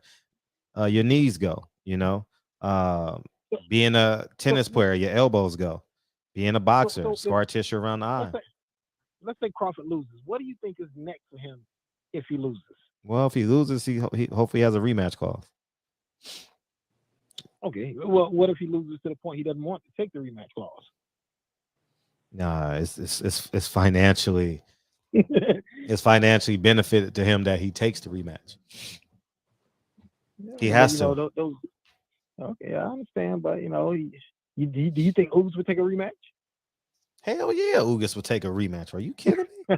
Shit, because he about to go fight. He about to go fight in Tunica, Mississippi. Hell yeah, he'll take the rematch, dog. I don't know, man. Those type of beatings, man. I mean, you don't want to take those type of beatings twice. Though. You don't want to do that twice. Yeah, nah. He'll gladly take the rematch for them millions he got Saturday night. You know what I mean? Shit, he's Cubano, man. He done swim across the motherfucking panhandle, the Texas panhandle 6 times, you know? Or tried to 6 times, excuse me. Yeah, that's my time, man. Thank God your time is up, nigga, because niggas in the chat like, man, get this motherfucker off the phone. My bad, man. I'll fuck with you. I'm only being serious. Appreciate it. All right, face. Man, go order the movie, man. Go order the movie, man. That was just a wasted 4 minutes of our life. We could have played the trailer one more time. You know what I mean? Yeah, man. We go get that old boy Georgie, man. I mean, I told you, man, this film is going to change everything. You will never be able to watch a Kevin Hart film ever again after this film. It's impossible. I'm telling you. What's wrong with Kevin Hart, man? It's just you're gonna feel like you wasted your time. What's up, man? Nothing's wrong with What's up, Fred? Oh shit. Kyle, what's up? Hey, let me quote the words, man. It takes a real fucking man to break a man. And that motherfucker broke him. It broke him so bad he don't even want to. Your shit don't work here no more. A real man broke a man, and he broke him, Fred. Man, stop Errol remixing your Spence. remix, dog. Errol, no, Fred, that was legendary. I can remix that shit the whole show, and you want to love it. Carol's gonna love it. The chat is gonna love it. Errol Spence, his best friend, Derek James. Every time he calls in, he think we love what he's saying. Every time. Look, Fred. Errol Spence is like the modern day, in the flesh Terminator. Mm-hmm. That was probably his best performance. That was a virtuoso pound for pound performance. I'm telling you, Fred, he did some things I didn't normally see Errol Spence did. The way he used his jab on Ugas, Fred, instead of usually when Errol Spence fight opponents, he only uses his jab for pretty much two different things. Doesn't it? You know, and he's fundamentally sound, obviously, and it works. It works, but only two different things. That night, he used it for four different things. This fight with Crawford, the gap is closing. If whoever thought Crawford destroyed Spence, you're wrong. You're wrong. You are fucking wrong. Crawford is more versatile than Errol Spence. That is true. But we've seen fighters who are more versatile still lose to an opponent who's not as versatile.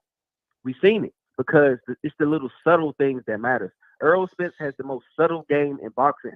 The most subtle. It's the shit you don't see.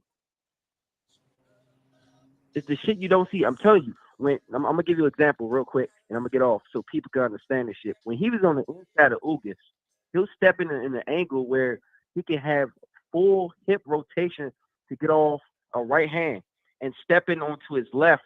So in case Ugas want to try to hit him with a left hand, Errol Spence's head will already be across Ugas' head, so Ugas can't even hit him. It's called he's using Ugas' own body as defense. He's using his body and angle as a defense, and Ugas' own body as a second precaution defense per se, just in case his body can't block it or he can't counter by stepping back. And he also knows how to put his feet in an angle where if Ugas tries to get away, he can't get away. He'll block off his exit. Those are all boxing high IQ types of movements and angle and positions that a lot of people don't know. I'm telling you, Crawford is going to have to bang with Errol Spence if he wants to win this fight. I don't think he's going to box. I don't think he's that type of fighter that just wants to box. The last time we saw him box was against Victor Postal. And that's a different type of fighter than Errol Spence. He has a better jab. He's a bigger fighter. He's a stronger fighter. And he makes you fight. He makes you fight or he makes you shell up. I mean, I don't know. I don't know if it's going to be a stoppage because Crawford's a dog. It's going to take a lot. He's going to have to break that man's face like he did Ugas or break a rib. And even then, I don't know if Crawford's still going to quit, man. Do y'all either see a stoppage in that fight? Man, it's up in the air, man. I don't know about no stoppage. Yeah. I don't know, man. Crawford probably he like Errol. They both would die in that ring. You got to kill them. You have to kill them. They're real live modern day gladiator warriors that you got to kill them. But it's I don't know, man. It's a great fight. I agree with the guy earlier. He said they need to do a 2-fight deal. I want a 3-fight deal with that fight. They're great fighters. They need to fight 3 times like back in the day. I know people only wanted 1 fight and done. No, this fight deserves 3 fights, man. Like Wilder and Fury. That fight is those 2 fighters have become legendary because of their fights. These 2 fighters deserve 3-fight deal, make a lot of money, and enjoy it. Enjoy a classic. I think each fight will be a classic. So, moving on to the Tank Davis thing, man. Hey, look, I'm very disappointed in Tank once again. I don't know, man. I think Tank has moved on to the side where I can't fuck with him no more. That was very embarrassing for him to come out and say he didn't ask for those fights to his promoter. He got exposed. Gilly the Kid exposed Tank Davis. I can't even call him Tank. I gotta call him by his first name, Gervonta Davis. That is not a real life warrior move. You called him by his first and last name. Huh? You called him by his first and last name. Yeah, that's what I'm gonna do. I can't call him Tank, man. Gervonta Davis is what I'm gonna call him for now. He got to prove it in the ring against real life opposition. Devin Haney is younger than Tank Davis, and he's challenging himself more. Tank would never take that deal that he got from George Kambosos. This proved it. Haney needs to get his respect now and forever for the shit he just did. Tank deserves no respect. That is some bullshit. You have the nerve to admit that you didn't ask for no fight, and you talking about you gonna tell Rolly you gonna body bag him, call some people to come kill him. Fuck out of here, man. No respect, man. No respect. And if he loses against Rolly, he's gonna be the biggest laughing stock in boxing.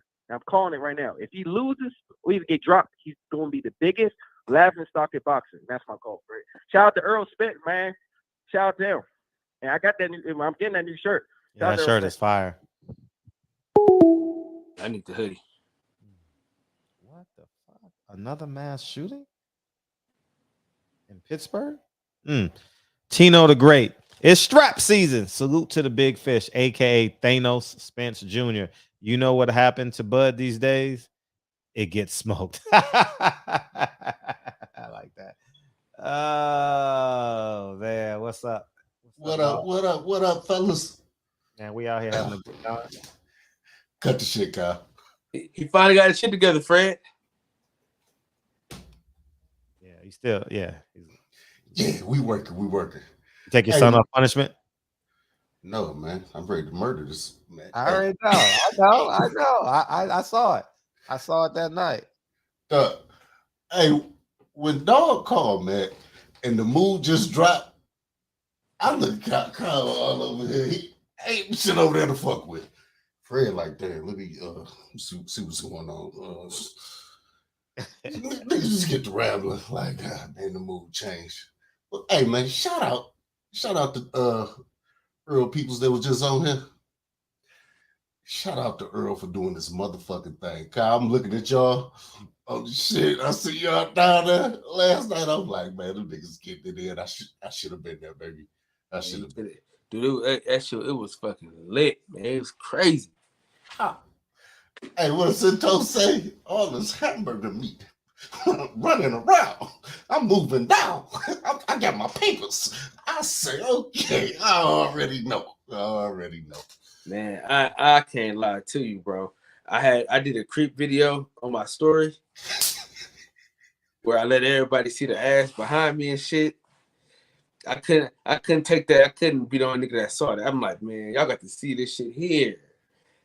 Man, god damn. Hey, ooh, shit. I ain't even been on the gram, but I'm gonna jump on to check it out, man. But I already know what it's like in Texas. Man. Yeah, it's great. Texas is a great place to visit, man. Yeah. I don't flew through. I ain't had a chance to really kick it. No. What does that mean, flew through? What does that mean? Overnight stay. Overnight, gotcha. Okay. I thought you was on the plane. I'm like, you flew through there. That means, damn, I done been to every state in America then. Shit. No. My flight, something happened with the plane. Flight ended up getting delayed, so they had to get us on another flight. So nigga, you didn't even leave the airport. You ain't been to Texas. Bullshit. You think I ain't jumping the motherfucking cab? Shit, I need to find some food. Fuck that old. I respect that. I had to hit the city and see what it do. Kicking in my little room and shit. Find some company for the night. Yeah, I respect that. For sure. So, I ain't no shit, man. Just tapping in, man. I got stuck in Dallas airport for a day and a half one time. Shit. Really? Oh, you was fine standby. Nah, well that too, but what happened was it was a hurricane. Oh yeah, you next to that panhandle. Yeah, you get a lot of hurricanes down there. Cause I was coming from Atlanta, and shit was fucked up. We was in that motherfucker for like a day and a half. Shit. Yeah, that was about. Man. All right, so I ain't want shit, man. I was just tapping in. We appreciate you, man. Keep on being a great great. Tell you about either you just woke up or you going to sleep. Nah, man, chilling, man. You chilling, baby. We got the greens. He's still practicing, Fred. He's still working on this shit. You see him? Oh, he keep looking up and everything else. Damn, I raised my camera up a little bit. But shit, my monitor's sitting up high, man. You gotta look at the camera. You gotta be able to see. Yeah, motherfucker, right here. I'm looking at it. I raised it up. I'm tweaking. Nigga like looking at himself, man. You know what I mean? They look like Steve. Nah, Yeah, Steve would be looking up. I've been reading the chat, man. I've been reading Yeah, the chat. yeah, good hair in high school. You know, I really did. I really did. Hey, this shit about over with, man. Oh, it's over. It's over. It's over. it's over. Yeah, It's the about motherfucker. over. Yeah, the Grim Reaper done got me a long time ago, man. Yeah, Fred lost his shit his senior year in high school. Facts. Facts. I was thinking junior year, but hey, shit, who's damn? Whoa, bro, it's a nigga that won't let it go. It's a nigga. It's a nigga. He look old as a motherfucker, dog. He in high school. His shit back here, Fred. He's still getting shape ups and everything. In high school? Gone, bro. His shit gone. In high? Oh, you talking about when you were in high school? No, nigga. It's a nigga right now. Somebody in the chat. Y'all know what I'm talking about. It's a basketball player. He played high school basketball, cuz the nigga, his shit all the way back here. Oh, it's not. Well, I mean, it happens. You know what I mean? No, but the nigga, like, I'm like, listen, man. I told niggas all the time. Cause like, I thought my shit was like lightening up over here. I asked him to call it quits, boy. I'm not holding on, man. Fuck that. You get old. I got hella gray hairs. I ain't dying my shit. Fuck that, man. Let nature take its course. All that. Yeah, fuck all that. Don't put it. Hey, if you go bald, don't put a hat on. All right. Don't do it. Don't do it. Don't do it. Because it's gonna build that insecurity in you. Just go bald. I can't wear hats no way, man. Let it go, man. Let it go. I gotta support my cuz shit, man. And it's Detroit flag, man. So I'm not talking about you. I'm just talking to Kyle. Like, you know what I mean? You got niggas who can't leave the house without a hat. You know what I mean? They so insecure. You know. I can give a fuck less. It's clean. It's clean. It's low, but it's clean. I can give a fuck less. I think that's how my dad lost his shit. Wearing the hat all the damn time. That nigga wearing hats. You know how y'all used to wear them back in the day. Hella low, hella tight and shit. Shit still do. Man, come on, let H Money loud ass in here. Or did he leave, man? I don't know why he zoomed out. He left. Hey, he know he gonna come through and break the speakers, man. You must make volume adjustments when he touches down. Definitely coming through about to break the speakers for sure. That's a guarantee. All right, so shit. It look like it's winding down. Fuck it, I'm out of here. Get it in, fellas. Peace, King. For sure. Later, guy. All right, big dog. Yeah, man. Good show, man. We had a good show, man. We had a pleasant surprise. I didn't expect Jordan to pop through. You know what I mean? It's great to have him. Yeah, it was great to have him. Hey, that play was childish as hell. For I'm gonna tell you that shit yesterday. That childish ass play. Oh man, you know I'm on my workout right now. You know what I mean? I got abs and shit right now. You know what I mean? I can't be eating. I want to eat 4 pieces of chicken. I'm not gonna lie. I wanted to, but I only had one. You know, I had a spoonful of mac, but that's how I make my plate anyway. I would have put the yams on another plate. You know what I mean? I don't want that mixing. Then the macaroni and cheese changed pink and all that shit. They didn't touch your son into a damn non-food toucher and shit. Yeah, he is like that. But the funny thing is, I always feed him with separator plates. You know what I mean? So I never knew he was like that because I've always fed him in plates with sections in them. So, but yeah, he don't. I'm glad. Thank you. I'm glad he don't like his food touching. Oh man, I loved it. Wife making some yams tomorrow. Hopefully she makes some mac and cheese because I'm gonna have them motherfuckers. I was watching people's plates and I'm like, how do you have your baked beans on the same plate with your yams and your mac and cheese? That's stupid. I told you last time how you do it, man. That's stupid. That's dumb. That's the dumbest shit ever. Man, like, you can't even enjoy it. The mac and cheese. Listen, the mac and cheese and the beans when they marry, it's good. It's good. Phenomenal. I don't like that shit bleeding everywhere though. Ugh. Them motherfucking beans be bleeding everywhere, man. It get on the bread too. Like you don't like the texture. You don't like things in this natural state. Like, do you like hot ass food or warm food? I don't like hot ass food though. My partner, and whenever we doing the intros and shit, rapper like TK, the nigga he be eating food, it be hot as a motherfucker. And the nigga always say me, you gotta get him outside. But man, hell no, man, I need room temperature, man. Fuck that. I'm like, bro, it ain't that serious, bro. Man, hell no, man. Fuck that. Man, I want to enjoy my food. I can eat it together, but it has to be on my terms. Hey, that's that nigga favorite line, dude. That's one of your new ones. My turn. That's your shit. Like, it can't be like, you can't hand me a plate and be like, eat it. Hell no. I'm like, nah. I ain't nah. Like those single plates and shit. And then you got the juice beads on the plate because the plate is plastic. The juice beads that be on the plate. You know what I mean? Like the juice beads? What you mean? Beads, like the beads of juice that be on the plastic plates that you eat at cookouts and shit. That shit is disgusting, man. Like how do you put hot food on the same plate with potato salad? That's special. It's got to be beans though. Just the texture and the temperature. Like, how do you do that? How do you do that? Like, I mean, it could be. Like, how do you not separate it? Can't separate that, man. Those two go together, man. Listen, beans and potato salad are married. Mac and cheese and yams, married, bro. Yeah, Those are mac two and cheese and yams go together. I can eat those together. Like, matter of fact, I do eat them together, but I can't eat them together as in squished in together. I gotta put a piece on the fork and a piece and do it like that. I can't. Yeah, man. When them juices get the touching though, and that mac and cheese get that sweet cinnamon taste to it. Like when they do the like when you go to them down south and they just be I'm good. Man. I will walk out of this. I will walk out of the restaurant, be like, I don't want it. Like, all right, so question, right? It's the place I go to. It's called Gregory Gourmet Desserts, right? They do a thing that they mash up. They do a mashup of like they do a peach cobbler and banana pudding mixed. Ugh. Bruh, that shit is so fire, cuz. So fire, bro. Called the Fat Boy. So every other Friday, I get my coat. So what we do is I had got a bowl and let everybody like grab a spoon and shit.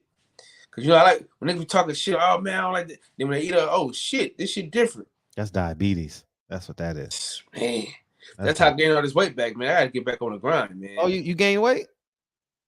Hella. Oh man, you gotta get it back. I gained like 13 pounds during COVID. See, the thing is, man, it's hard to give up them sweets, man. I can give up for a little bit, man, but goddamn. But don't drink soda. I don't drink soda. It's all sweets, all cakes, cookies, cheesecake, you know what I mean? Shit like that, man. You don't do water? I mean, you don't flush it with water every day? Nah, but you think about drinking more water? I do meals.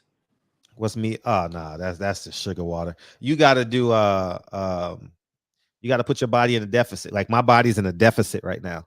You know what I mean? Every day you gotta just be in a deficit. You know what I mean? Like in terms of like what you're consuming versus what you're putting out. You know what I mean? But you know, I'm like right now, I'm definitely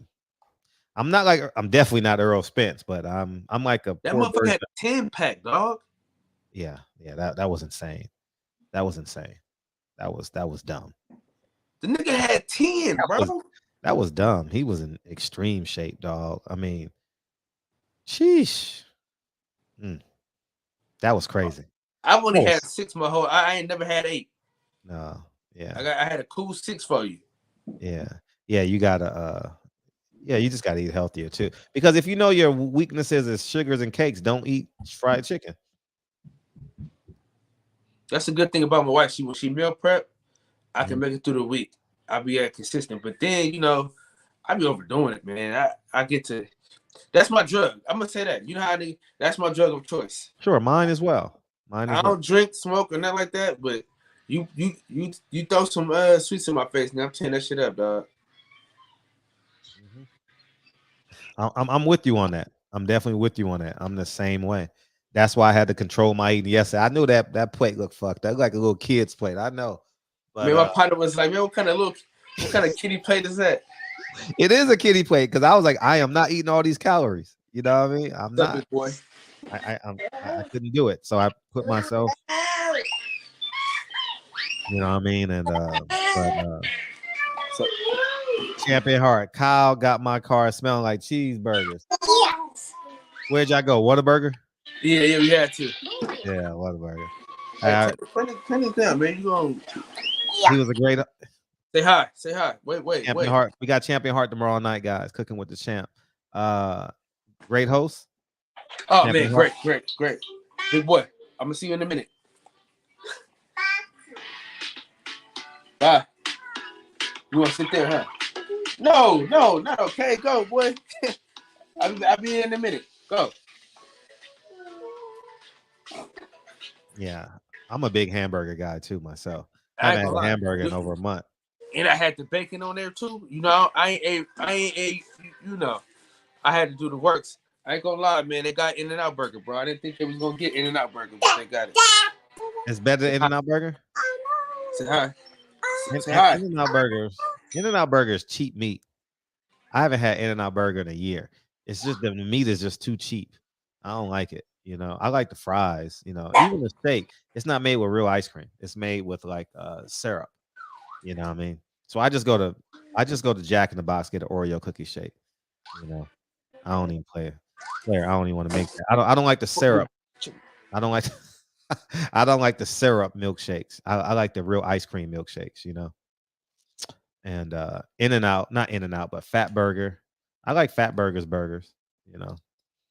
I like relish, that's why. I'm a big relish guy. Hey, I grew into pickles. Anybody else grow into pickles? I didn't like pickles as a kid, but I like pickles now. It's weird. Like I hated cheesecake as a kid. I like cheesecake as an adult. You know, it's weird, you know. I wasn't a big cheese eater as a kid. Now I like cheese and crackers. You know, I don't know. You just taste buds change. I don't know.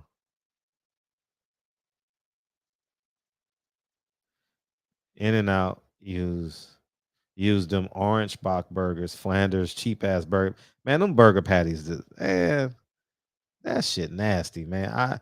Because I took my kids to go watch the airplanes at In-N-Out. We have an In-N-Out by LAX, and you can have lunch there and watch, and we could pop the truck up, the back of the truck, and we can watch the planes take off. So I said, yeah, I'm gonna take my kids.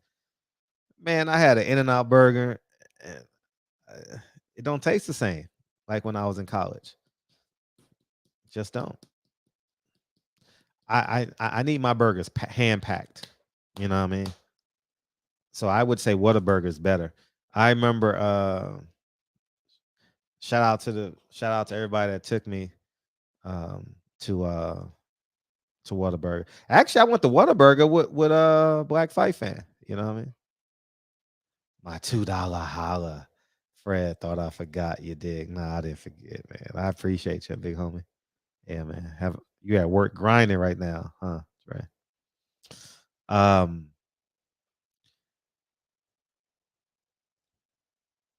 I gotta, you know, the next time y'all come to LA, we gonna do a burger tour. I haven't had a burger in over a month, which is rare for me. Like burgers are like my go-to cheat meal. Burgers, fries, and a milkshake. That's like a steak to me. That's like a filet mignon to me. And but I haven't had one in over a month. I got a question for you, Fred. I had a steak last week though. Do you put your fries in your milkshake? Hell no. That shit hella good, bro. Hell no. You ever tried it? You never tried it? Nah. I know people use that for Frosties at Wendy's because it's open. It's in the Frosty. But I do eat my French fries. If I order a milkshake, I gotta have the French fries. You know what I mean? Man, you dump them motherfuckers in, bang, bang. You dump them in with the salt? Bang, bang, man. Oh, you talking about you don't put a whole bunch in it, you put one at a time. I like two. Okay. I don't know. I don't think I can handle you thought I was putting the whole thing of fries and stirring it or some shit? Yeah. Nah, you said, fuck, man, come on. Have some type of respect for me, man. Shit. If you ever, and you got to try Brahms burgers. Damn. I would have loved to do a nationwide. Kevin, your ass should have came to that damn fight, man. God damn it. I would have loved to do a nationwide burger tour. That would be dope as a motherfucking dog. So what's your best burger spot in LA? Hood burgers. I like Fred's Down Home Burgers. I like Hawkins Burgers. Hawkins Burgers and Fred Down Home Burgers are pretty damn good. Those are like the top two, I would say, out here for me. I had a good burger at Pie and Burger in Pasadena. That was pretty fucking good. Yeah, pretty fucking good. Yeah. The best burger I had was made by a guy who don't make burgers no more. I mean, oh my God, it was so fucking good. The burger was so good. I just DM'd the girl that took me. She was his friend. She says, Fred, come try this burger spot with me. Y'all know her. Valencia. Remember she was a guest on the show? Y'all don't remember, but anyway, but anyhow, she was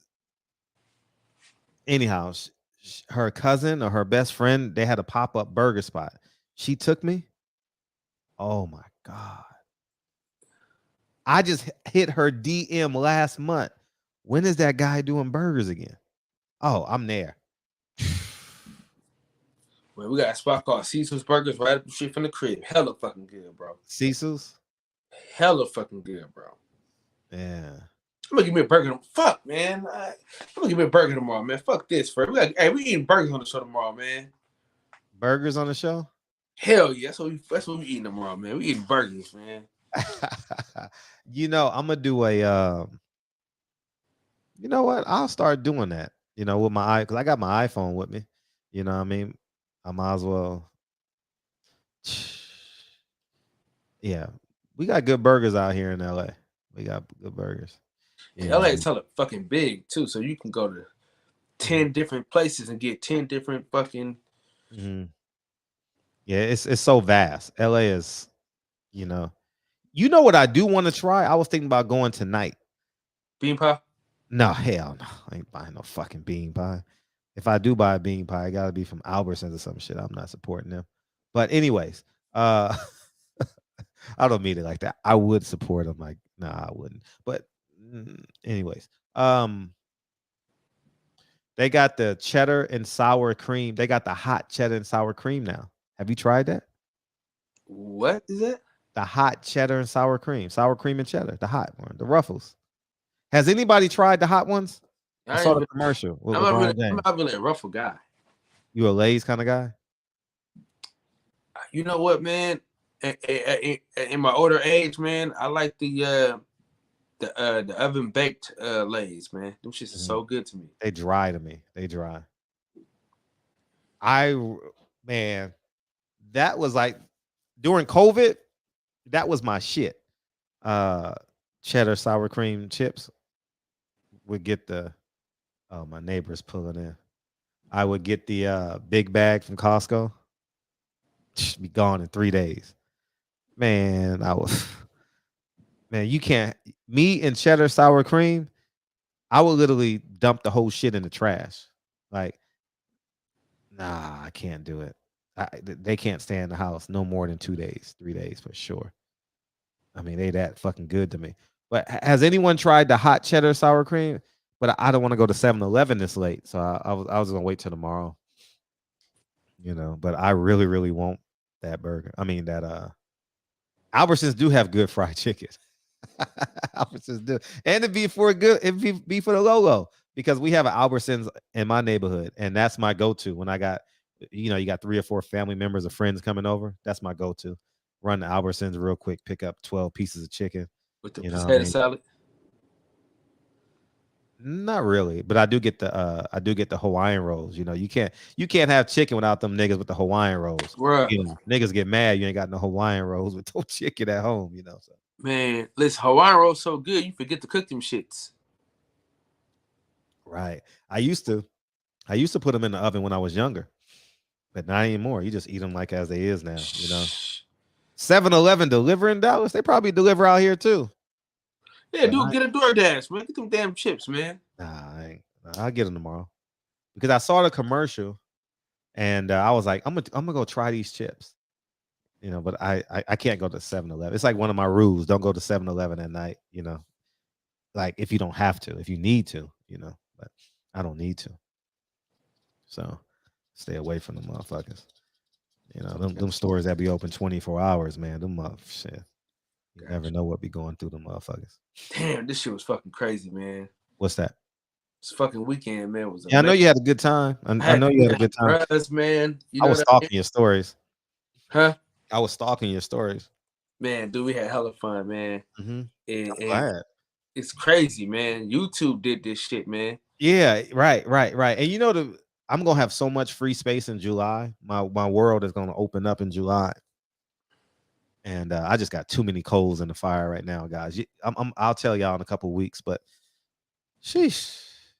You know, it's but the movie, the editor is doing a great job. We watched the fight together, and I really want to be in Dallas. Like it took a lot of man in me not to go. It took a lot of accountability on my end not to go. Valdez in 7. Oh, you got to be a guest on next Wednesday or Thursday.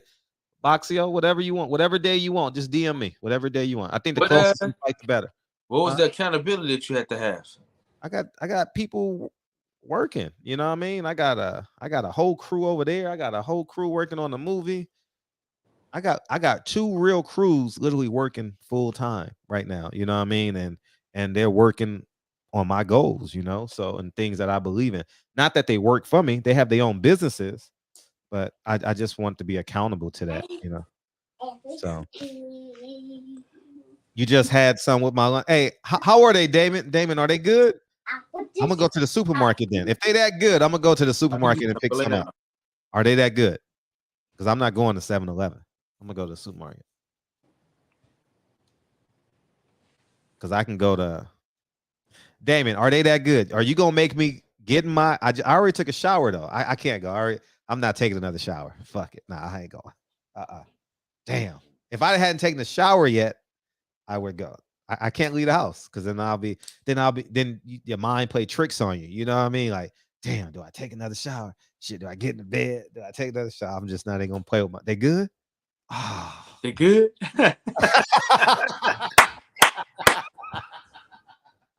Oh man. Hey, what do you drink them with? Iced tea or water? I always drink my salty potato chips with iced tea. You can't eat chips with no fucking water, cuz. Yeah, you do when you disciplined. Fuck that. I ain't got that in me. Fuck that. Oh, you're right. When you drink shit with water, it just clears all the flavor, cuz. Yeah, but you gotta have that yin and the yang. So I'm with you on that. You gotta have that sugar and salt. You know what I mean? That's a good combination. Yeah, classic. Listen, I know you how you feel about your food's touch, but I'm telling you, just dump one fry. No, I'm not doing it, dog. I can't even think about the mushy texture. It ain't mushy because you're gonna eat it quick. It's not like you sitting in. Oh, you had it with water, Damon? All right, cool. I'm definitely by tomorrow, I will have a full report on those cheddar and sour cream, those hot. I saw LeBron James, the commercial, he put them together. I was like, that's heaven. That's like a slice of heaven. You know what I mean? That's really like so my daughter figured out how to take the gate down. Oh, really? So now the house is hers now, right? Man. Fruit Punch Snapple? Yeah, fruit. I was a big Snapple guy when they first came out. They were 99 Fruit Punch cents. Snapple goes so fucking hard, cuz.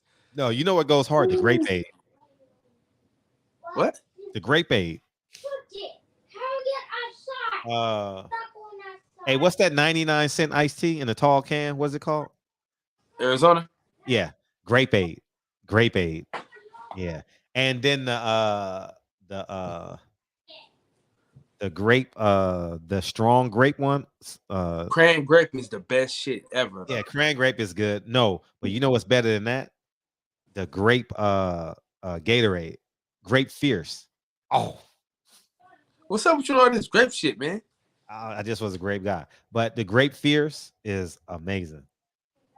Have you had Grape Fierce? You was a purple drink drinker, huh? You was a public what? A purple drink drinker. I like grape Kool-Aid. Purple stuff, huh? Grape Kool-Aid. Yeah. Oh, Jungle Juice was fire. What's y'all favorite flavor of Arizona? Fruit punch, dog. Easy. Fruit punch goes easiest though. Easy. It's the smoothest. It's the smoothest. Fruit punch, man. But that grape aid and the kiwi and strawberry and then the mango drink go crazy. Kiwi strawberry kind of too retarded for me. It don't taste real. You could tell it tastes like it's from a fucking plant, not like a plant, like a industrial plant. Yeah. The mango pretty cool too though. Mango tastes fake. It don't taste real. You like the half and half. They lemonade kind of nasty though. You like the watermelon. The watermelon. I like the sweet tea. I like the sweet tea. Dude, y'all about to have me going to. I might break my rule tonight, dog. I might break my rule. Y'all pray for me, man. I got my strap right there, man. I got my strap right there. You know what I mean? Y'all pray for me, man. Y'all pray. I might have to break one of my rules, man. Well, listen, man, we're gonna let Fred go to 7-Eleven. Right. He gonna do a story. He gonna have it on his story. Hey, grape aid go hard. That's what I'm talking about. Grape aid goes dumb hard. Grape aid goes dumb hard, man. Grape might be the worst. Hey, that Arnold Palmer go crazy though. Nah, the lemonade nasty. The lemonade is nasty. No, with the Arnold Palmer though. Not with the. He said, "Stay your ass at home." Man, y'all got me. But hey, ain't nothing like because they spicy. So I gotta have something sweet with them.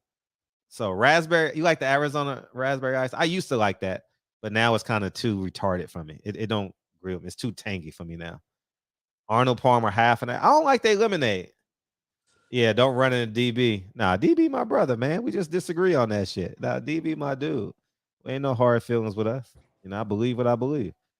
And he been knew that. You know, he rode for it as long as he could. You know, ain't no hard feelings. Mystics. Yeah, I remember Mystics. I don't know we used to act like it was Alizé, man, back when we was kids. Cause Tupac used to drink the Alizé and shit. Yeah, so we used to the Mystics, nigga think, man, God, this shit was good. They stopped making it for a while. They had the best. Hey, listen, they had the best bottles, dog. Whatever cost the most, whatever bottle was the nicest, cost the most. Yeah, that Arizona sweet tea. I'm man. Are you an apple juice guy? Yeah. Martinelli's every day, all day. Dog. Yeah, Martinelli in a little bowl. I get the 40 ounce. I get the 40 ounce joint. Get the big ass. Hey, I'm going to get those chips. I'm gonna go to Albertsons and get those chips, dog. What time Albertsons close when you at? Like 11, 12? Midnight. Yeah, man, go get them damn chips, man. You been talking about them shits all day. Put them on your stories so we know you safe and shit. You know what I mean? Nah, yeah, I'll be strapped up though. I mean, you got your gat, yeah. I ain't said gat in such a long ass time. You know what I mean? So, that's why I wear my hoodies all the time. People be thinking of Fruitopias. What?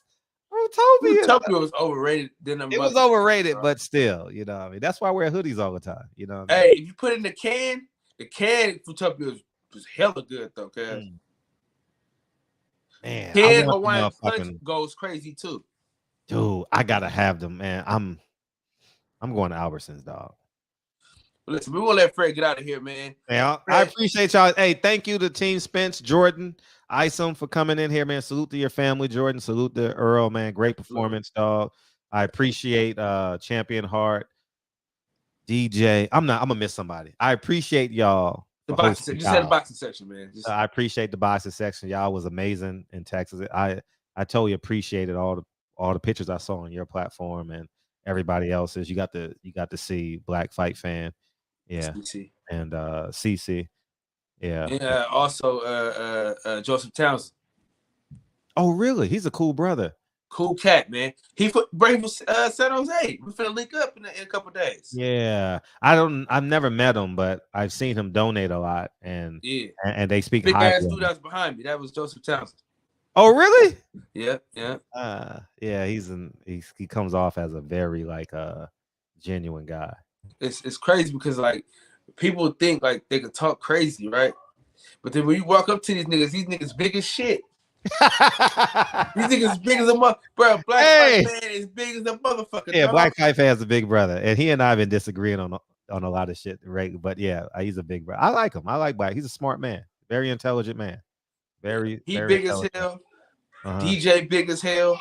Who else big as a motherfucker, dog? Ness is big as hell too, though. Yeah, Ness. You know, me and you want to hear 2 stories? Me and Ness almost got into a fight at Gleason. We was about to rumble. Oh man, we was about to rumble, dog. You know, I mean, maybe he would have won. I don't know, but he would have rumbled. I just remembered this story today. I never told y'all this story. This was 2017 or 18. When did Bud fight Amir Khan? Shit, I don't even remember. Well, anyways, I forgot about this story until today. I got to tell y'all this story. I'm interviewing. I had just got done interviewing Jose Ramirez. It's on my platform, so just Google Barbershop Conversations Jose Ramirez. Only time I ever interviewed him. And a fucking brawl breaks out. A brawl. Rah, rah, rah, rah, rah. Amir Khan freezes in the brawl. Freezes, like don't know what to do. Freezes. I got to interview Amir Khan and he got to tell this story. I knocked this dude out because Amir Khan froze up. Wow. And because I had my camera and shit, and it was just a brawl. It was like Mexicans and blacks just going at it. On the floor. And Amir Khan froze up. He's on the steps. And I'm like, Amir Khan, you got to get out of here, man. He didn't know what to do. And I had knocked this guy out, and I went up to. I wasn't in the brawl, but I by my location, I was in the brawl. You get what I'm saying? It wasn't about me, but I knew I had to fight to get to where I needed to be. So I just punched the first guy and went to Amir Khan. I'm like, Amir Khan, you got to go. But he didn't know what to do. Amir Khan was like, he froze like a deer in headlights because he's on the stairs. I'm on the floor and I'm walking. Just got done with Jose Ramirez. And I'm like, oh, shit. As soon as I end the interview, these motherfuckers start brawling. And this guy is coming towards me. And he probably thought I was one of the black guys that he was. You get what I'm saying? So I just take off on him, knock him down, fall back. And I go up the stairs. And Amir Khan is frozen. And I'm like, Amir Khan, man, you cool, man. I got to protect you, man. You good. You got to fight the guy. The next time I interview Amir Khan, it may be never, but now that the story's out, somebody in media will ask. It was at the Staples Center. I thought it was at the StubHub, but it was at the Staples Center. I laid this nigga out, but I had a clean shot on him. He was coming towards me, and I guess he thought I was gonna run. I just hit him first. Motherfucker just fell.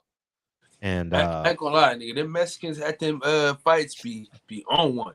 Yeah. Me, Las Vegas Leon almost got into it with a Mexican at the Cool Boy Steph fight. Yeah, and it's always, and that's why I did a video today for the Charlos, and I did it out of love. I know my love comes off as abrasive and shit, you know what I mean? But yeah, Amir Khan literally froze up, and I think he wanted to say thank you, but he had too much pride to say thank you because he don't know me. I've never interviewed Amir Khan, so he doesn't know I'm a media guy, but he probably knew I was a media guy because I had my thing on, you know. But yeah. The next time I swear before you got it, I want to hear Amir Khan tell this story. So if anybody's out there that hears this story, ask Amir Khan about the brawl at the Staples Center and the black guy that told him, "Oh, you got to fight." Ask him, y'all ask him, and he'll probably tell the story. Oh, I saved his life. He would have got his ass beat. Yeah, he would have. He would have. I mean, maybe not. I don't know, but he wasn't ready to fight. I tell you that much. So, but anyways, what was the question? Well, we was heading out. No, but there was something else I want to say. There was a part 2 to that story. Damn, it was good. Oh, about Charlo. Here's what I want to say. I did a video on Charlo, and I think I need to say it. I want the Charlos to not come to LA with that energy because these Mexican fans saw him Saturday night go at Benavidez. They saw him the month before, go at Caleb Plant, or who was the guy? Jared Hurd, and the list goes on and on and on and on. It's not that they're going to be in harm's way. it's the fans in the stands because it's gonna be a brawl. I'm telling you, if the Charlos come with that energy in LA don't give a fuck. At especially at StubHub. Man, they don't get. I've seen about 20 fights in StubHub. Yeah, 20, at least 20. And that's being kind. And it's not just PBC. I've seen them with HBO. I've seen them with Golden Boy. It's not just PBC events. No, it's all those events that I covered years past. They be drunk by 9 o'clock, ready to go. I saw a Mexican guy throw a pizza at Virgil Ortiz. Did y'all see that shit? The whole joint at the nigga. Man, they don't give a flying fuck. If you disrespect Mexicans at StubHub Center, I'm telling you, I saw them throw rocks at Chavez Jr. Rocks. Because they thought he quit. Against Andrews. The fight at StubHub? Yeah. It's too fucking cold out there, man. No, it's LA. It's LA. It's LA. It's May. It's May. Nigga, May, nigga, come on, bro. No, it get cold, nigga. It's gonna be 65 degrees there that night. Yeah, fuck that. I was thinking about dry Ennis, but fuck that. Oh yeah, Boots gonna be in. Yeah, yeah, man. I totally forgot about that story, man. But I want to interview Amir Khan one more time so I can tell that story because I know Amir Khan done forgot. Stop. That story is not important to Amir Khan. It's not important to me because I literally forgot. But Amir Khan will tell you how I laid that dude out. Wow! Fired on his ass.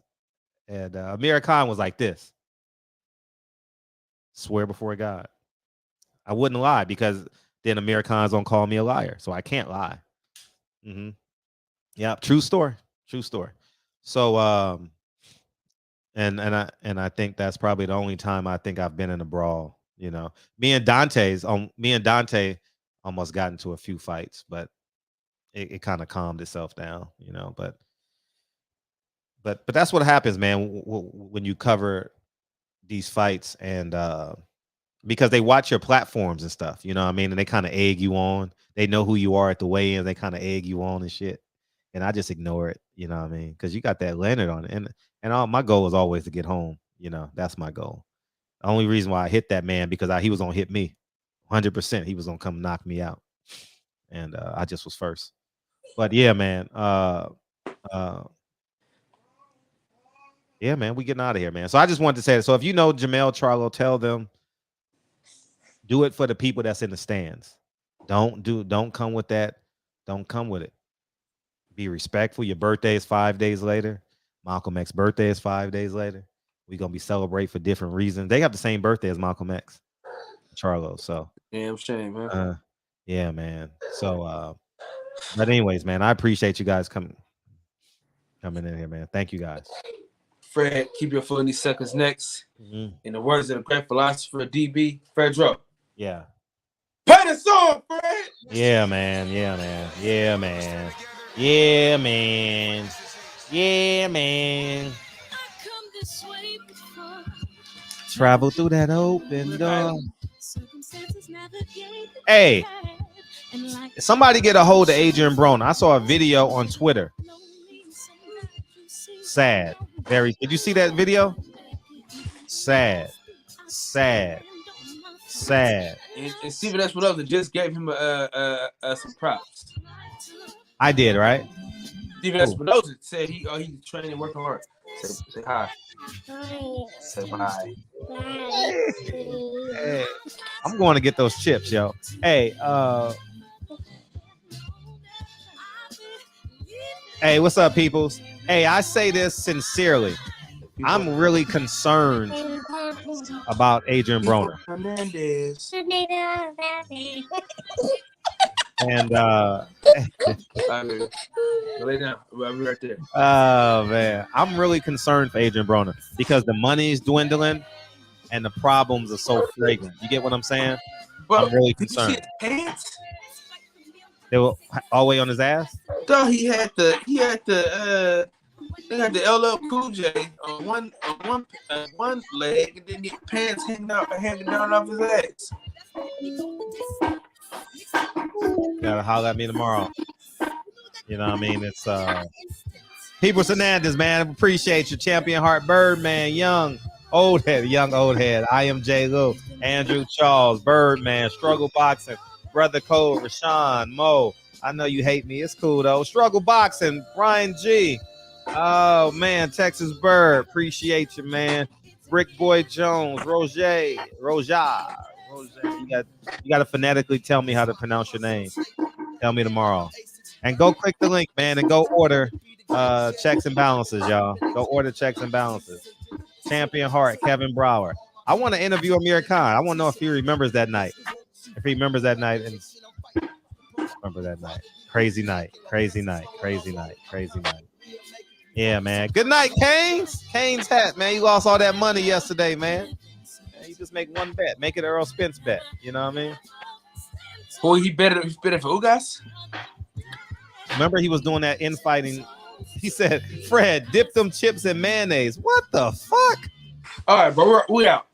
Yeah. In the show, Fred. In this shit.